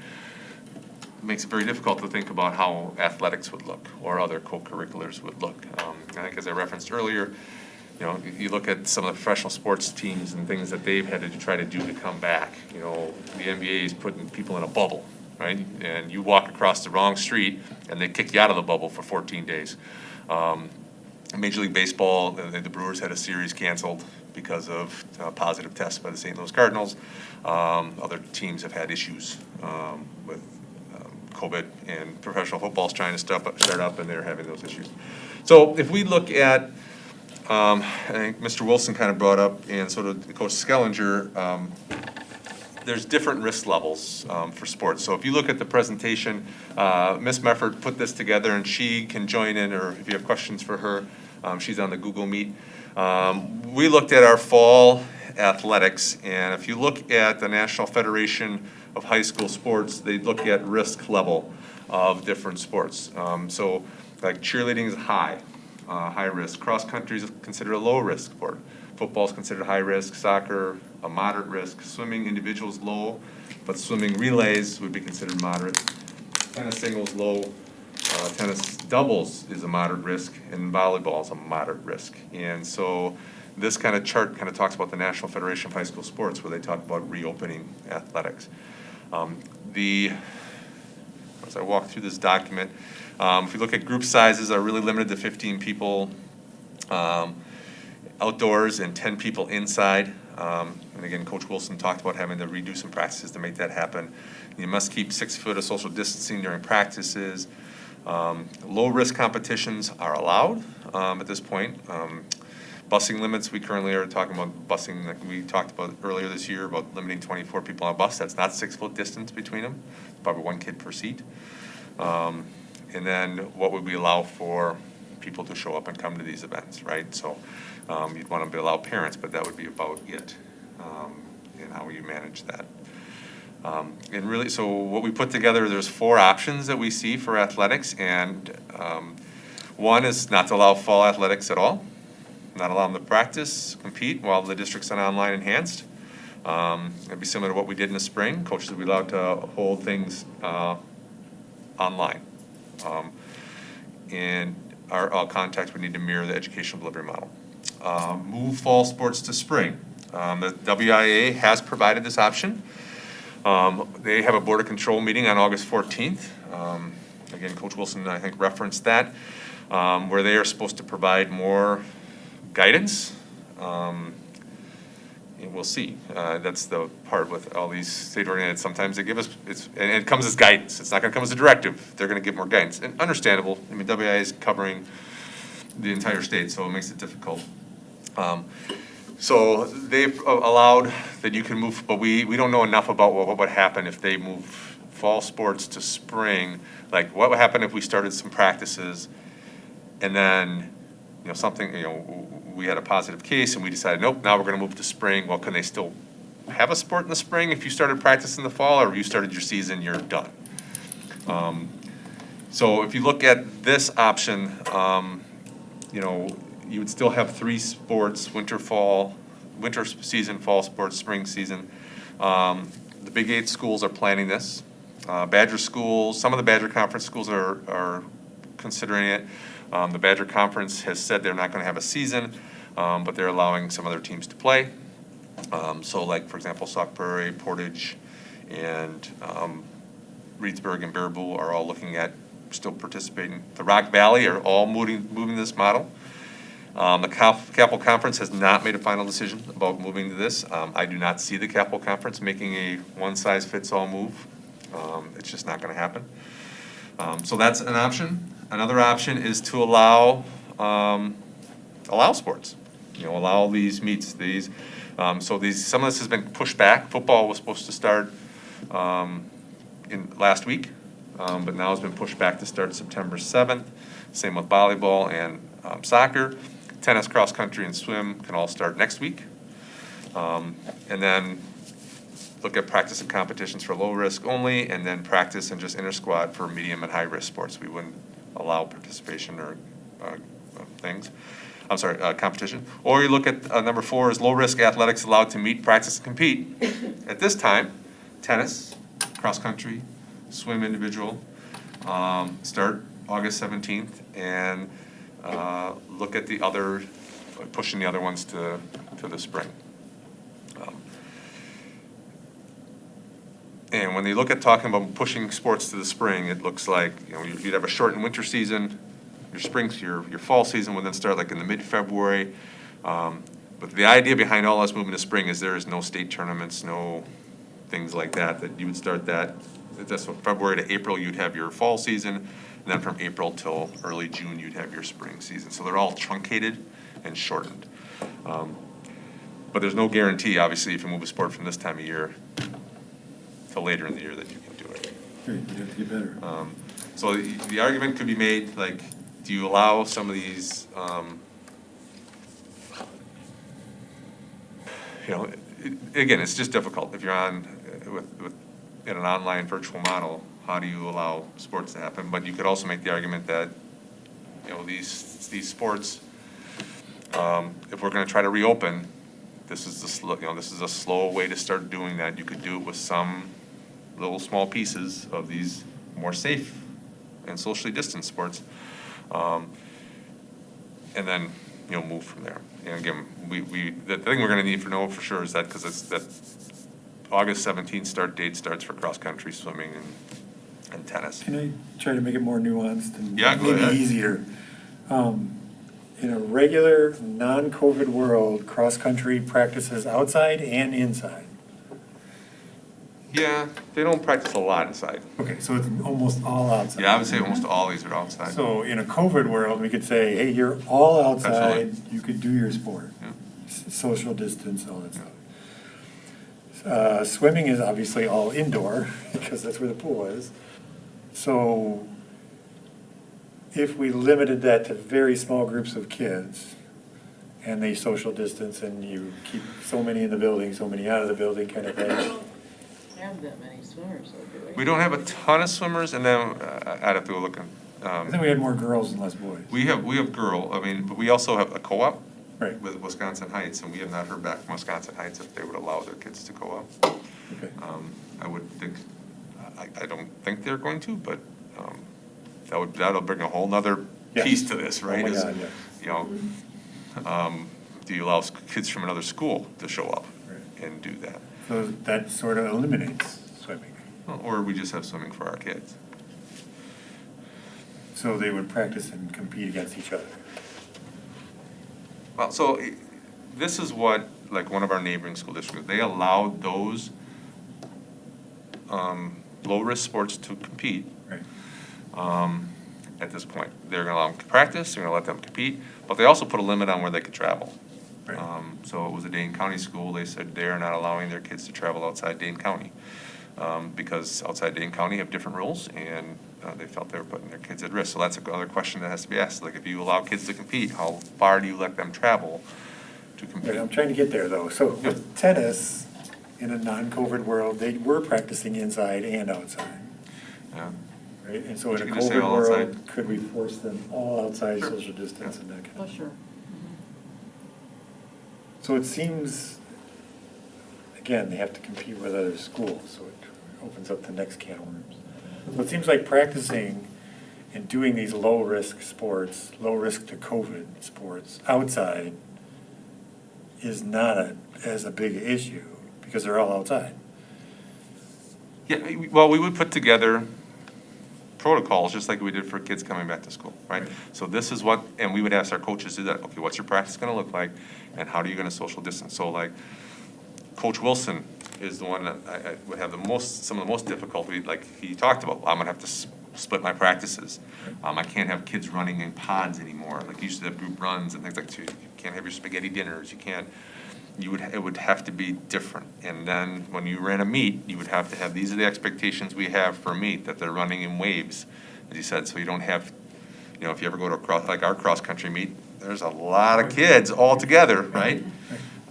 So do you limit the amount of meets they go to, or you limit the size of the meets, or any of those things? But we'd have to work through that process with each of our coaches, like what that would look like. Well, the staggered starts really made sense. Yep. Yeah, and it helps with timing, right? So you have timing devices versus, you know, back in the day, we always had, you had somebody there timing. Now you put a chip on them, so you can, that would be able to tell, so you're not, when the person left, and it would just keep track of their time when they cut across the finish line, regardless of when they started. So it'll track their time from beginning to end versus trying to keep straight who left in which wave. You have technology that'll do that now. So that was where he was talking about, he's checked out with the timer company that we could still do that. But again, you're talking limiting group sizes, right? So like I would have to look at, we'd have to look at what our cross-country, like the meet we host, would we allow that many people? I mean, there's usually more than 50 kids there. That's too big. So Well, we the have other to thing say, that's gonna it's only happen- varsity running, or this is only JV's gonna come and show up, or. One of the things that's gonna happen is, for example, if football isn't allowed to start until it hits phase 3, some of the football guys are gonna go to cross-country. So the team's gonna get bigger. So that's the question, right? So that, and that's a question that WIA has to answer is, if I have a kid who typically plays football, and now they run cross-country, and we have football in the spring, can they now play football as well? Or did they use up their fall eligibility by running cross-country? Right? Wouldn't that be a WIAA issue? It will be a W, they haven't provided that. Okay. Because this is a new, they just switched to this. Right. Yeah. Again, it's kind of going back to where I was talking about the state guidance, right? And it's wild, wild west in a lot of Wisconsin, and this is like, the WIA has not provided a whole lot of structure of like, how you're gonna make this decision. Their goal has been, or what they're telling us is, if you wanna have a sport, we're here to help you. Okay, so they're gonna meet on Friday and give more guidance. Yeah.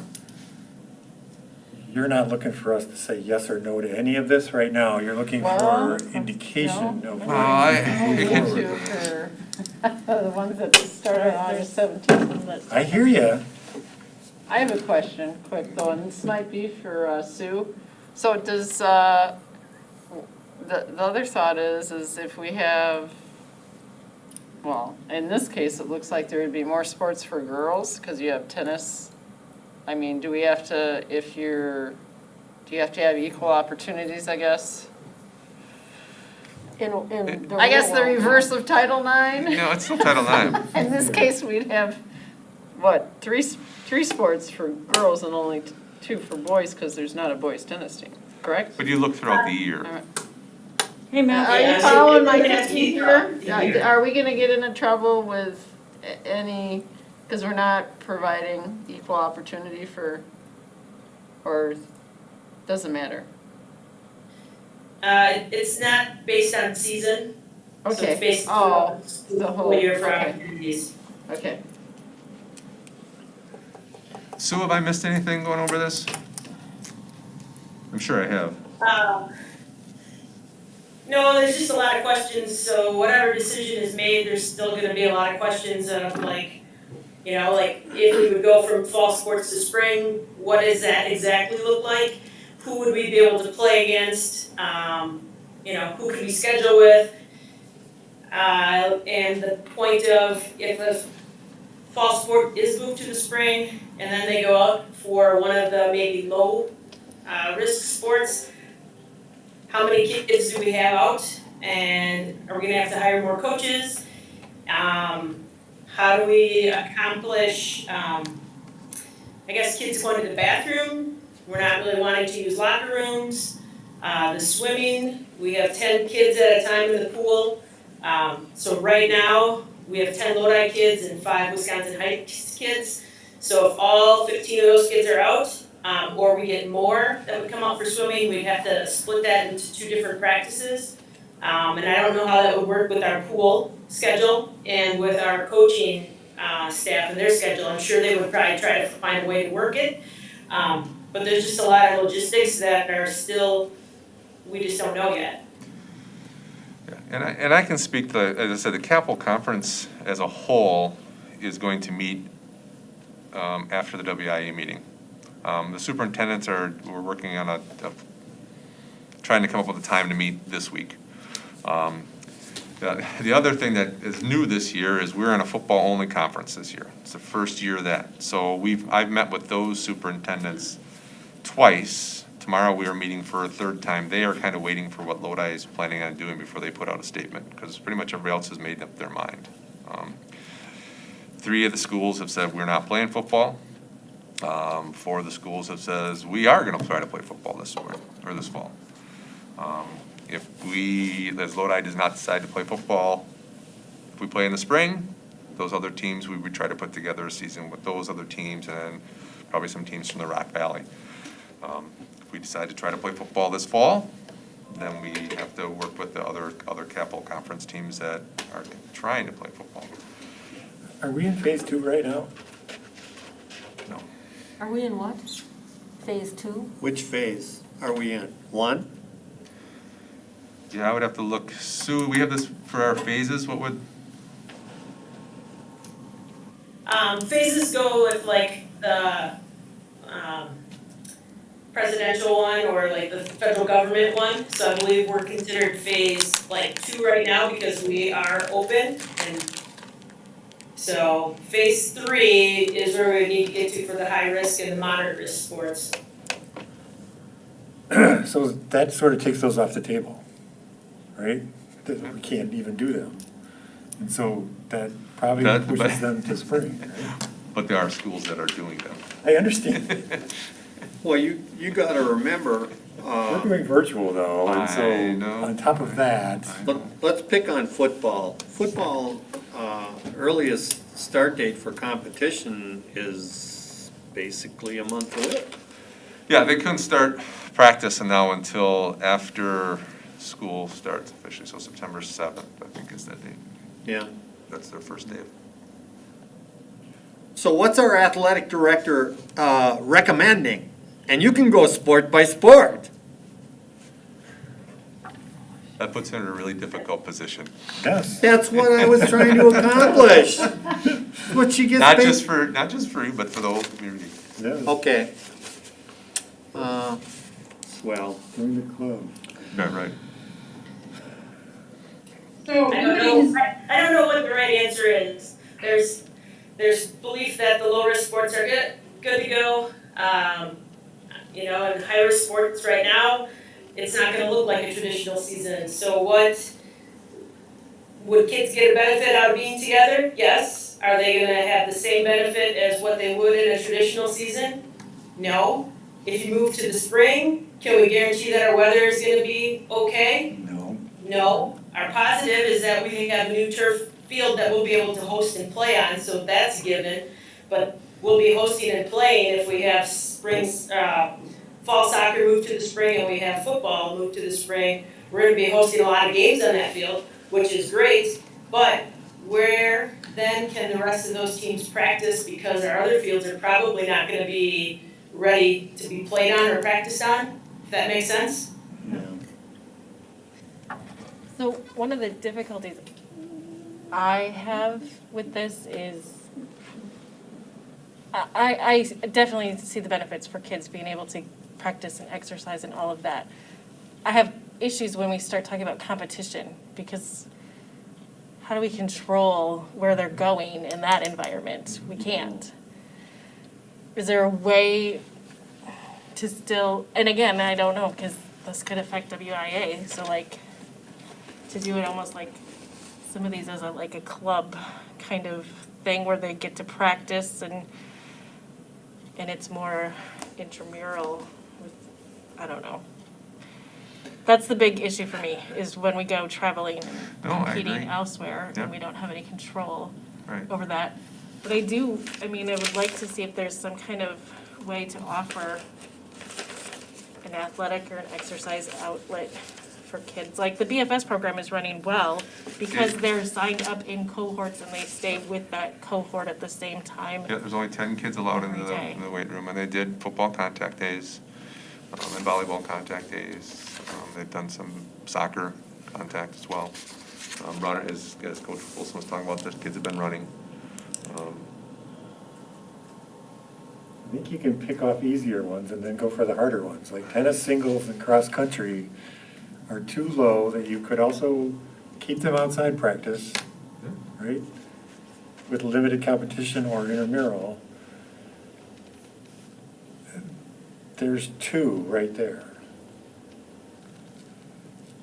I think you have to decide if you want to put the fall sports in the basket of spring sports or not. We can't do that. We're not qualified to do that. And then, do you want us to meet next week after the Friday meeting of WIAA to make this a better decision for everybody? That's a good question. Yeah, because we're not experts in this, I'm sorry. I know. Right? Okay, I'd just like Yeah. to speak. I think the low contact, the swimming, the tennis singles, and cross country Right. are very doable. Right. And since that they have a more immediate deadline, I think we should act on them tonight. Yeah. And then we can just postpone the other ones for further discussion, if that makes sense. Sounds like a motion. I just have one question. Yeah. So how does swimming work for locker rooms? So like if they go travel somewhere, if you're not using locker rooms, they all come home wet and they're. Yeah. Well, it's a travel piece, right? So we'll have to figure that out, right? So that's the part we don't allow locker rooms or, like right now, our swimmers who come to swim for crew in the morning are expected to show up, ready to swim, and not use the locker room and leave. Right. Dry off So and there's up no before you changing. close back on. Right. So the question becomes, what's that look like when you travel, or if locker rooms are allowed, right? So we can have that conversation with the Department of Health. So we could make a motion and give you the okay, and then you would further explore to make it safe for everybody. I have reservations about swimming, but I'm really in favor of the tennis and cross country. I think swimming, like 10 people in the whole pool room. So I just wasn't, oops, put my camera on. I wasn't really sure about that. Anyway, I have reservations about swimming. The other two I would love to see. Well, as swimming as we do right now with crew is, it's assigned times, and there's one kid or one person in every other lane for practice, and you do the same thing for students for practice, and we would probably have to look at either splitting practice or limiting the number of kids that are in a pool at a time. That's a pretty large area, really. It is, The and pool again, areas obviously are- with chlorine. Yeah.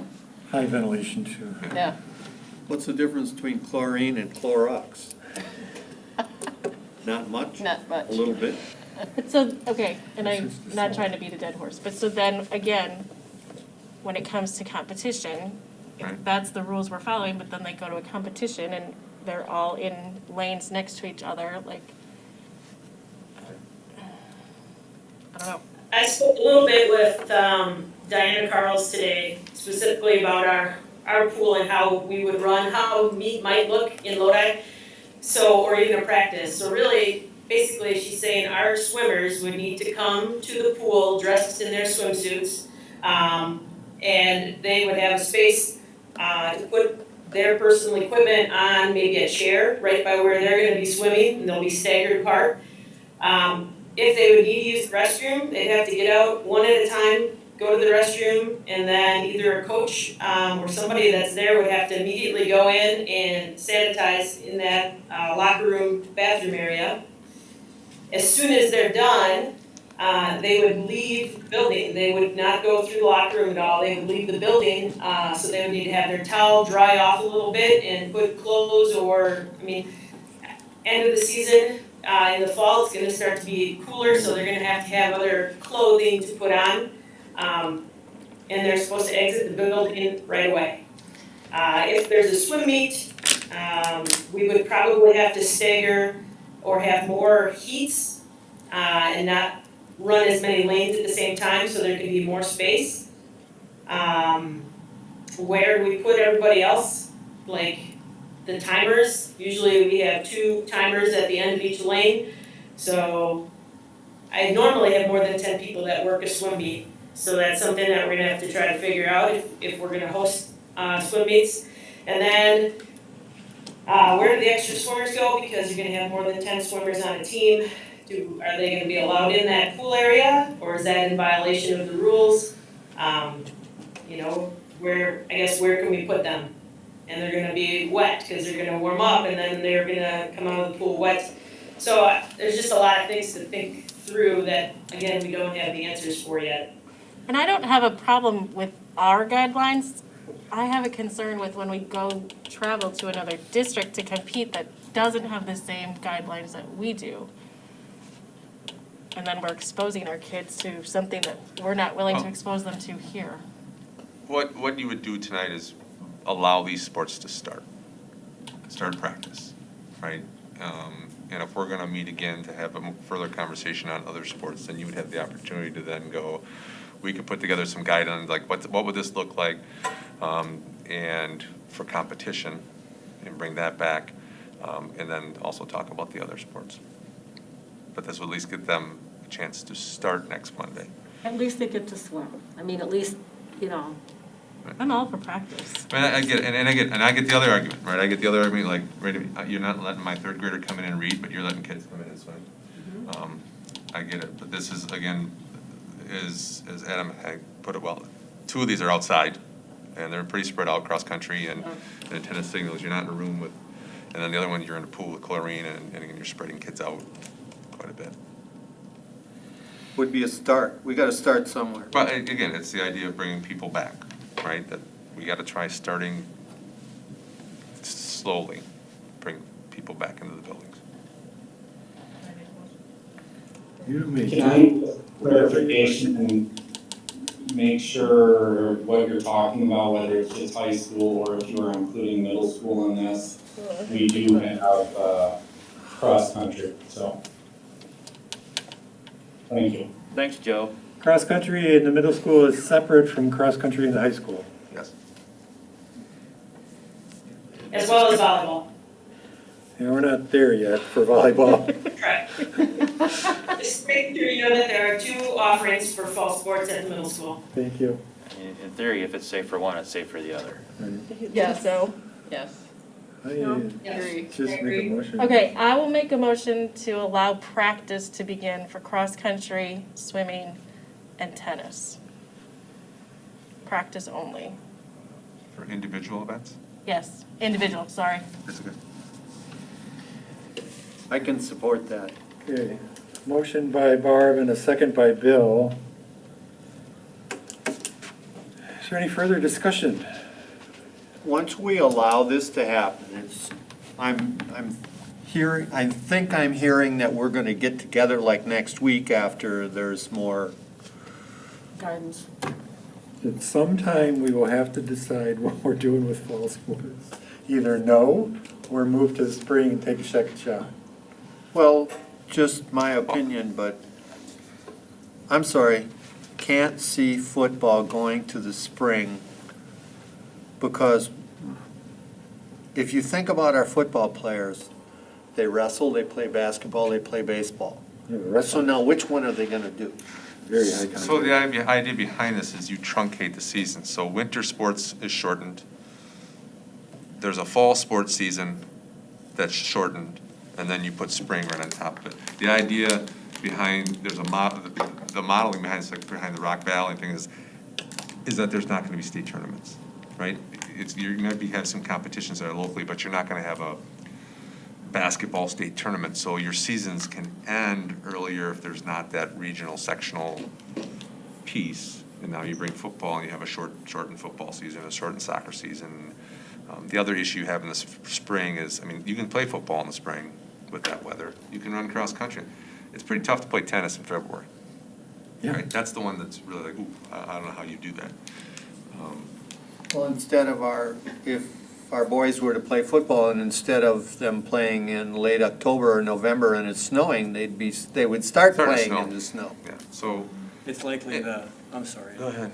With the boys hockey team being a Badger conference, but there are kiddos too, right? That our season will probably be 2 months. Instead of 4. December and January. February will start DeForest Waunakee Ever football season. That'll go till April 1st or something like that. Then baseball will be April and May. Something like that. So the other guidance that, I mean, as I said, I'm meeting with the Capital Conference North Football. They want to know what we're doing When is that? tomorrow.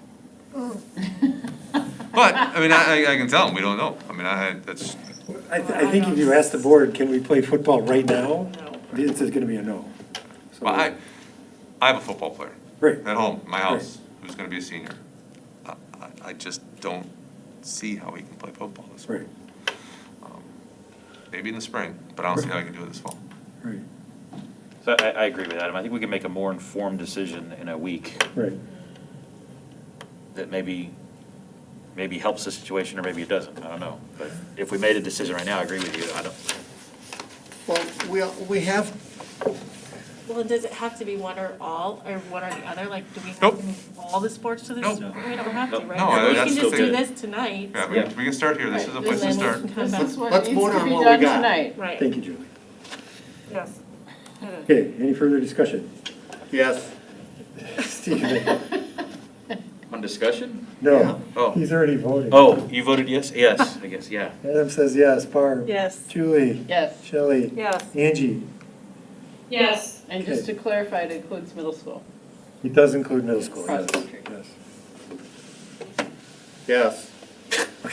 Yes, it's 7-0. Okay, now, we've got 30 days before football could start according to this. Because, well, just a wink under.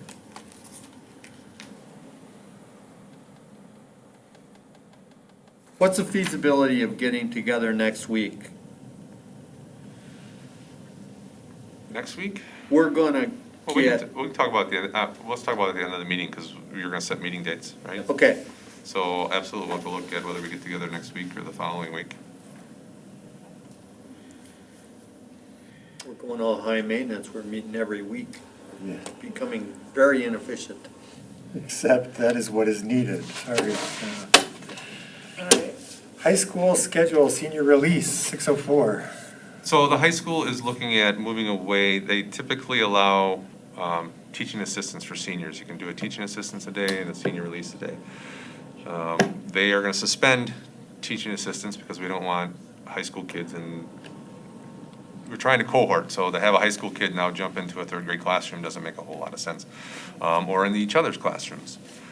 So the recommendation from the high school administration is that we allow seniors to add a second senior release to their day, where it's in place of what about a TA. Because if you require them all to take a class, well, now you're adding bodies to the building as well, right, and more kids in classes. So I just recommend that you approve their plan.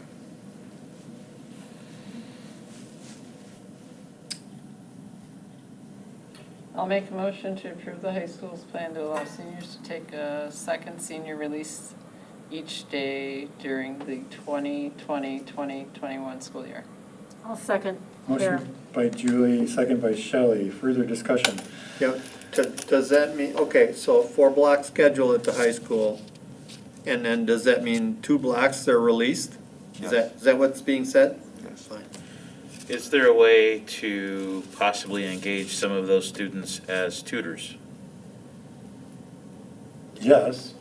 Virtually. Or does that, I mean, could that be an option? I think Instead that'd of be a just great getting option. to- Gosh, that almost I mean, sounds doable. I know it won't be appealing to all of them, because I know as a kid, I would not have wanted to do that. But again, when we're talking about throwing every resource we can, if that's a resource, just for a high school student to hang out with a 4th grader reading would be awesome. it would, actually, that would be very helpful, I think, in a lot of ways. So if that could be an option, then I'm all for it. So this spring, the science club did the incubation thing, and 4 of those kids incubated and talked to 4th grade classes.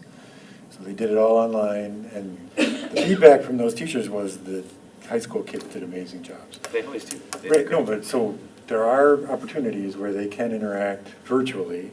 It was weird, but it worked, so. I mean, I know it's another thing to throw at you guys, but. Well, again, you These can, guys. Yeah. We gotta see what sticks.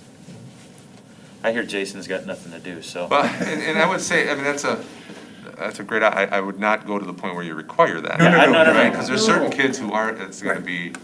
It'd be worse than. Not a good fit, right? But there are some kids that will thrive off of that. Yeah, no, I think it's a great opportunity, that's a great opportunity for our kids. Well, and it also looks good on their college resume, so. Do you guys mind if I speak to that? Yes, Just so this is please. Joe. Yes. Okay, so I was enlightened actually this afternoon by our middle school principal a little bit, because he mentioned something about, ending the TA program for this year for the same reasons that Vince is talking about, but the possibility or the potential of some of those students working with other students in the district, and I 100% agree with that. So that's something that we're definitely going to look at. Some of those kids that will be taking an extra senior release, if we can hook them up with a middle school or elementary or primary school student, and almost like big brother, big sister kind of situation, if we can do that. So Yes, please. I think it's a really good idea, but again, we have to make it. We'd have to ask students if they want to do that. I bet there'd be plenty of students that would enjoy doing that. And again, it always looks great, and anything extra looks great on a college resume, so. Okay. So somebody want to modify the motion then, or? Well, no, No, it's implied in there, yeah. I think it'll be fine. So we already got a motion in a second. Any further discussion? Bill? Yes. Stephen? Yes. Adam, yes. Barb? Yes. Julie? Yes. Shelley? Yes. Angie? Yes. 7-0. Streaming events. So this was brought to the Facility Finance Committee. We have been looking at options. We brought it to the board probably 3 years ago, the possibility of streaming events from the stadium and the gymnasium. And at that point, the board decided against it just because of advertising and cost to parents. Again, it's just one of those things that we continue to look at. And now if we do have athletics, right? You've taken a step towards let some of our lower risk sports start. If we get to a point where a volleyball can start or something like that, we're going to have to severely limit the amount of fans that can come in. So looking at the possibility of streaming services for our stadium, for our gymnasium, and then also a second recommendation for our Performing Arts Center as well, is providing an opportunity to stream events out of our Performing Arts Center. The Facility Finance Committee made the following 2 recommendations to approve a 5-year lease agreement for the National Federation of High School Sports for streaming events from the gym and the stadium, using the license fee option, which would mean, and allowing advertising to help offset that license fee for each year. And then the possibility at some point maybe moving to a subscription service. We found out today, we got information back that we can switch it. We don't have to just stick with one way. Just feeling right now with COVID that add a subscription fee doesn't make a lot of sense, but in the future, maybe it's something that parents have to pay for. And then the camera system from Peak System Group, which is who did the sound system in the Performing Arts Center, so it would make sure the sound worked with our camera system, which is really important, obviously, with the auditorium. We don't want just a visual, we need to have the sound quality that comes from that. And both Jason and Sue are both online, so if you have any questions about any of those things, they can speak to both of those. So it's a 5-year thing. Why is it 5-year? Why not 3-year, 1 year, or whatever? Is that the only option that is out there? It's the option they're doing to give the cameras away. Yeah, they're giving us the cameras. there's a deal right now. They see an opportunity with COVID-19 the same way that we see a need for it. In fact, we even asked if we could get a third camera for the PAC, and they said at this time they're limiting 2 cameras per school because they want more people to have opportunity to do this. So that's kind of the offer they're doing. It is very, very low cost in the grand scheme of things. It's, you know, $3,000. They also give us the opportunity to sell advertising on the front screen and on the lower screen, so I'm sure we could easily offset that money. Right. I think the committee felt that during COVID, it would not be appropriate, when we're limiting the amount of people that can be in the stands, to charge people then to watch streaming. No, it makes perfect sense, yeah. But the question we asked that Vince just answered was, once this is over, if we wanted to go to a pay model, then that could go into that. If you remember that, as Vince said, in the past, it was, we didn't have control over the advertising, and they made the money from the advertising, and it was an overall cost to the parents and grandparents and things like that. So this system does away with those 2 concerns, and it's also, and Sue can speak to this, the systems that's gonna be used for tournaments and things like that. So the same service will work. If you're grandma and grandpa and you've got the service to watch Lodi games, you'll be able to watch the championship games if we ever have them again. And then the other question I had was, in the PAC, how do you charge people to watch a show if it's online? Well, again, we're assuming right now that we're not gonna charge them. Right. But for like the music players. Right, I mean. But the So I can't make it in. I have a health issue. Yep. I want to watch it. How do I pay for that? We're not, right now, we're not gonna No, charge. but in the future. Well, then we might go to a subscription service, just sell tickets just like we do for the. We'll the figure problem that out in comes the Yeah, but future. I think there was a. Yeah, there's other problems with the trademark or copyrights. Copyrights. So, and like, first of all, like, Problem with that. the musical that was chosen for this year, we would not be able to string anyway, because it's a different license. So we would have, we have to take into consideration what we can and can't do and what we can and can't charge for. So that's gonna be, that's another reason not to go, even if we could get the other camera. There's a lot of reasons why. It's probably not as good for a musical and sound's not tied in, but also we need more control over that system of what can and can't be done. But as Jason, I think, had in his presentation, when outside groups rent the facility, we can also charge them for use of that system so that they can, so if Karate America wants to broadcast Karate America tournaments, they can pay a fee to do that and recoup it however they want. We have fees in place for that. We do when they rent the facility, which there's a whole other review thing of the facilities to see what we can and can't do, but. And most of the things in the PDC we'd be streaming are not stuff we charge for. Right. Right, Like it's concerts. the Christmas concerts, Right. it's the only thing you're thinking is musical, and most people who are gonna, again, a lot of high schools stream things, it doesn't usually impact their attendance a whole lot. People who still come to the games, if they can come to the games. It's for people who can't come to the games, or relatives, or, and obviously in COVID, you can't come, Everyone. right? But other times, like, the example I use, when my sons play, Watertown Luther Prep streams all their games. So I let all my family know when my kids were playing at Watertown Luther Prep. Yeah. So they could log in, and they did it for free.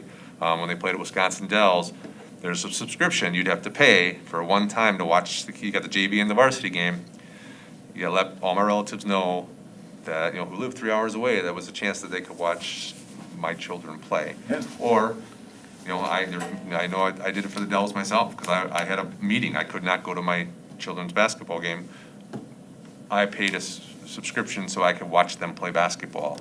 And you can hear pretty well, because I heard my son getting yelled at quite loudly.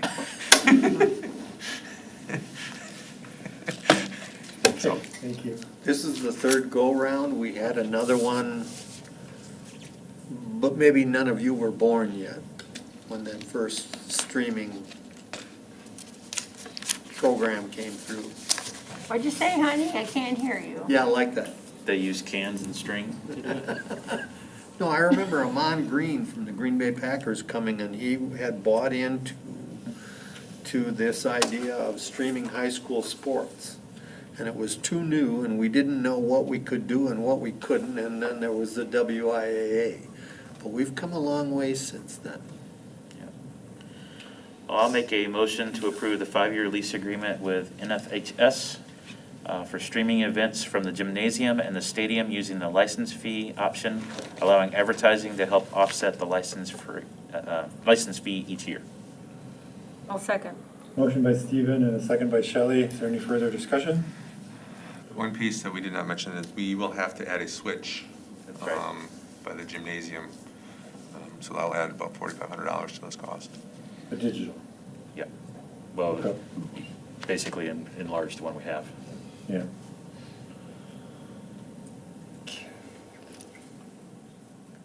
Any further discussion? Bill? Yes. Stephen? Yes. Adam says yes. Barb? Yes. Julie? Yes. Shelley? Yes. Angie? Yes. Okay, passes 7-0. I will make a motion to approve the base camera system from Peak Systems Group with PTZ camera upgrade and remote camera controller for $11,650 for streaming events from the Performing Arts Center. Second. And is this where we've got to approve that data switch for No. $4,500? No, it's for the, That's the one bill we basically just did. That's maintenance support. IT by the support. gymnasium. What about the idea of trying to do Wi-Fi over in the stadium? So we will have to, that's part of the install for the stadium camera, is that they will have to build a Wi-Fi bridge out to the stadium. Now, whether we can tap in that for other things, I was just gonna say. we are not gonna wanna have Wi-Fi for everybody out at the stadium, right? So right now, we don't have Wi-Fi at the stadium for our fans. The only thing worse than that would be to offer crappy Wi-Fi to our fans, right? I mean, if we put a bridge in, it's not gonna be robust enough it might be robust enough for our coaches to use, like if they're logged in and things like that. Because if we're streaming video, that's gonna take a lot of that bandwidth up right there. But we did talk about exploring the possibility of Running a hard line. putting a hard line in over there for our coaches and for this as well. So we're gonna explore that and look at what that cost would be. And what we determined was it didn't matter if it was wired or wireless, we still had to have the same switch, so. Yeah, Okay. either way you need to switch. Okay, I made a motion. Julie, you seconded? Okay. Any further discussion? Bill? Yes. Stephen? Yes. Adam says yes. Barb? Yes. Julie? Yes. Shelley? Yes. And Angie? Yes. Passes 7-0. Procedure creation due to COVID plans in regards to opening the school in 2020. Yeah, so I've shared these with the policy committee several different times, have tweaked them a little bit. This is really Dane County's requirements to open up schools is to have, or businesses really, is to have these things in place. We are not technically in Dane County in our buildings, but again, just makes sense for us to follow. So I just wanted to make the board aware of these different policies, reporting agreements, and things that we are going to have in place moving forward for our staff. Anyone have any questions? Looks great. Update on the stadium project. So, we were hoping to have turf by the end of July, but COVID impacts turf companies as well. So the company that, one of the fibers that is in our turf, that factory was impacted by COVID, which pushed back our turf by 3 weeks. So our field was ready for turf to be laid, but it is not. The turf was supposed to arrive the last week of July. It is now supposed to arrive this week, I believe. Wednesday is the beginning of install if everything works correctly. So with the athletic seasons being pushed back by the WIAA, it will still be done before any competition would be on there. But just so people are aware that that's where the delay came from. It was COVID related from a factory that makes this fiber that goes into our turf. And so that's where we are with that. Just wanted to keep that on everybody's radar. But everything else has been going really well. The other piece that I guess wanted to make sure people are aware of is we did have to do a little bit of additional landscaping on the, what's that, the stadium? South side, where when the city required us to do some changes, for for the 100-year flood plan, it kind of raised some things, so then it became, the outlet looks kind of boxy, and on the top, you weren't gonna have a whole lot of soil, and it just wasn't gonna look great.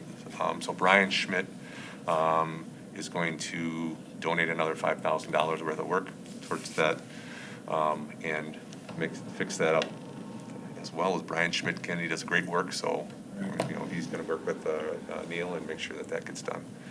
So. So, thanks. say that again, they wanted us to put a plug in? No, for the planning, they made us do some things to, I have to go back. Through the plan process, we had to make some adjustments based on what the city wanted, right, due to the water. So where the outflow comes out of the stadium on the south side, it got raised a little bit. Which ended up now the top of that it's right by our fence, it's right by the walkway, so it's just not gonna look great, right? So Brian's going to help do some landscaping to make that look nice.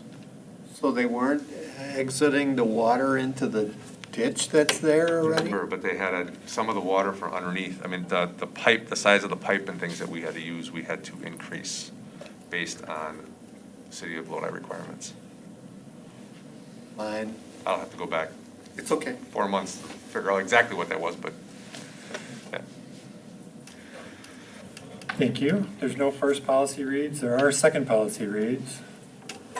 Yes, we have the Title IX policy requirements, the student and other applicable individuals policy, and the other Title IX policy, both which were at first reads last board meeting. They are required to be in place by Thursday of this week, so just under the gun. And then the other two policies are just quick revisions on the student scholarships and awards, and bless you, technical excellence higher education scholarship. So both were approved at the policy level and are here for second reads. I'll make a motion to approve policy number 460, student scholarships and awards, and policy number 462, technical excellence higher education scholarships as presented. I'll second pair. Stephen made a motion and Shelley seconded. Any further discussion? Bill? Yes. Stephen? Yes. Adam, yes. Barb? Yes. Julie? Yes. Shelley? Yes. And Angie? Yes. Passed 7-0. I'll make a motion to approve policy 410, Title IX, sexual harassment prohibited against students and other applicable individuals, and policy 510, Title IX, sexual harassment prohibited against employees as presented. I'll second. Motion by Bill, second by Shelley. Any further discussion? Bill? Yes. Stephen? Yep. Adam says yes. Barb? Yes. Julie? Yes. Shelley? Yes. And Angie? Yes. Passes 7-0. Almost there. Gifts and donations. Yeah, so there's a piano donation valued at approximately $500 from Sharon Easley, and a donation to our volleyball program, a grant donation of $1,000 to high school volleyball, so from Harvest Blessings. So I would ask approval of those donations with gratitude. I'll make a motion to accept with gratitude my glasses fog up, sorry. I'll make a motion to approve the donation of a piano valued at approximately $500 from Sharon Easley and the $1,000 donation to the high school volleyball. Harvest Blessings with gratitude. I'll second. Motion by Shelley, second by Stephen. Any further discussion? Bill? Yes. Stephen? Yes. Adam, yes. Barb? Yes. Julie? Yes. Shelley? Yes. Angie? Yes. Passes 7-0. Administrative reports. I've asked just their administrators to submit their reports. If you have any questions for them, they're not going to present on the, obviously the board meeting's long enough. Thank you. But if there's anything you have questions about, you feel free, they're We still know how to online. think on them. Curriculum has not met, and that's not anything, that's something else anyway. Yep. they're good. Kat doesn't want to say anything, and we're good. Vince, have you said enough tonight, or would you like to say more? I think I've said enough. Okay, and I have also said enough tonight. Future agenda items. Yeah, when are we gonna all have this next seance? I had a question too. Are we gonna have a student? We should have a student, On yes. the board? Yeah. Yeah. We gotta get them back to school. Well, Well, I will work with the high school administration. What we did last year is we had they could a, still attend virtually though. Yep. Oh, yeah. Yeah. we had a vote last year. We had students who submitted applications, so we had two, and then we had a vote. Yep. Or we could just appoint, like we could appoint the person who ran last year. We had two, and Elizabeth, one that, she was a senior, the other person was a sophomore, I believe was a junior this year. Oh, there you go. So that would be a possibility. So I will work with Mr. Marshall and Mr. Jelnick to come up Put with that a, process. put a call out, because you never know who Right. might jump on it. Who was the Other second one? things. I don't remember. Especially with COVID, it opens up so many more doors. Well, there's for people who students. obviously who are passionate about some of the decisions the board has Yes. made and may want to be a Jump part of in. that. Yep. I'm wondering though if we shouldn't direct that job toward a senior. I think we let the school administration figure Yeah. that out Yeah. and we stay out of it. Okay. We don't get to choose who gets elected. Okay, meeting next week, if necessary. Well, it's kind of necessary. Well, Oh, unless we don't have any more information, yeah. depending on what they say. Right. Well, so we have, next Wednesday night, you have curriculum and you have policy.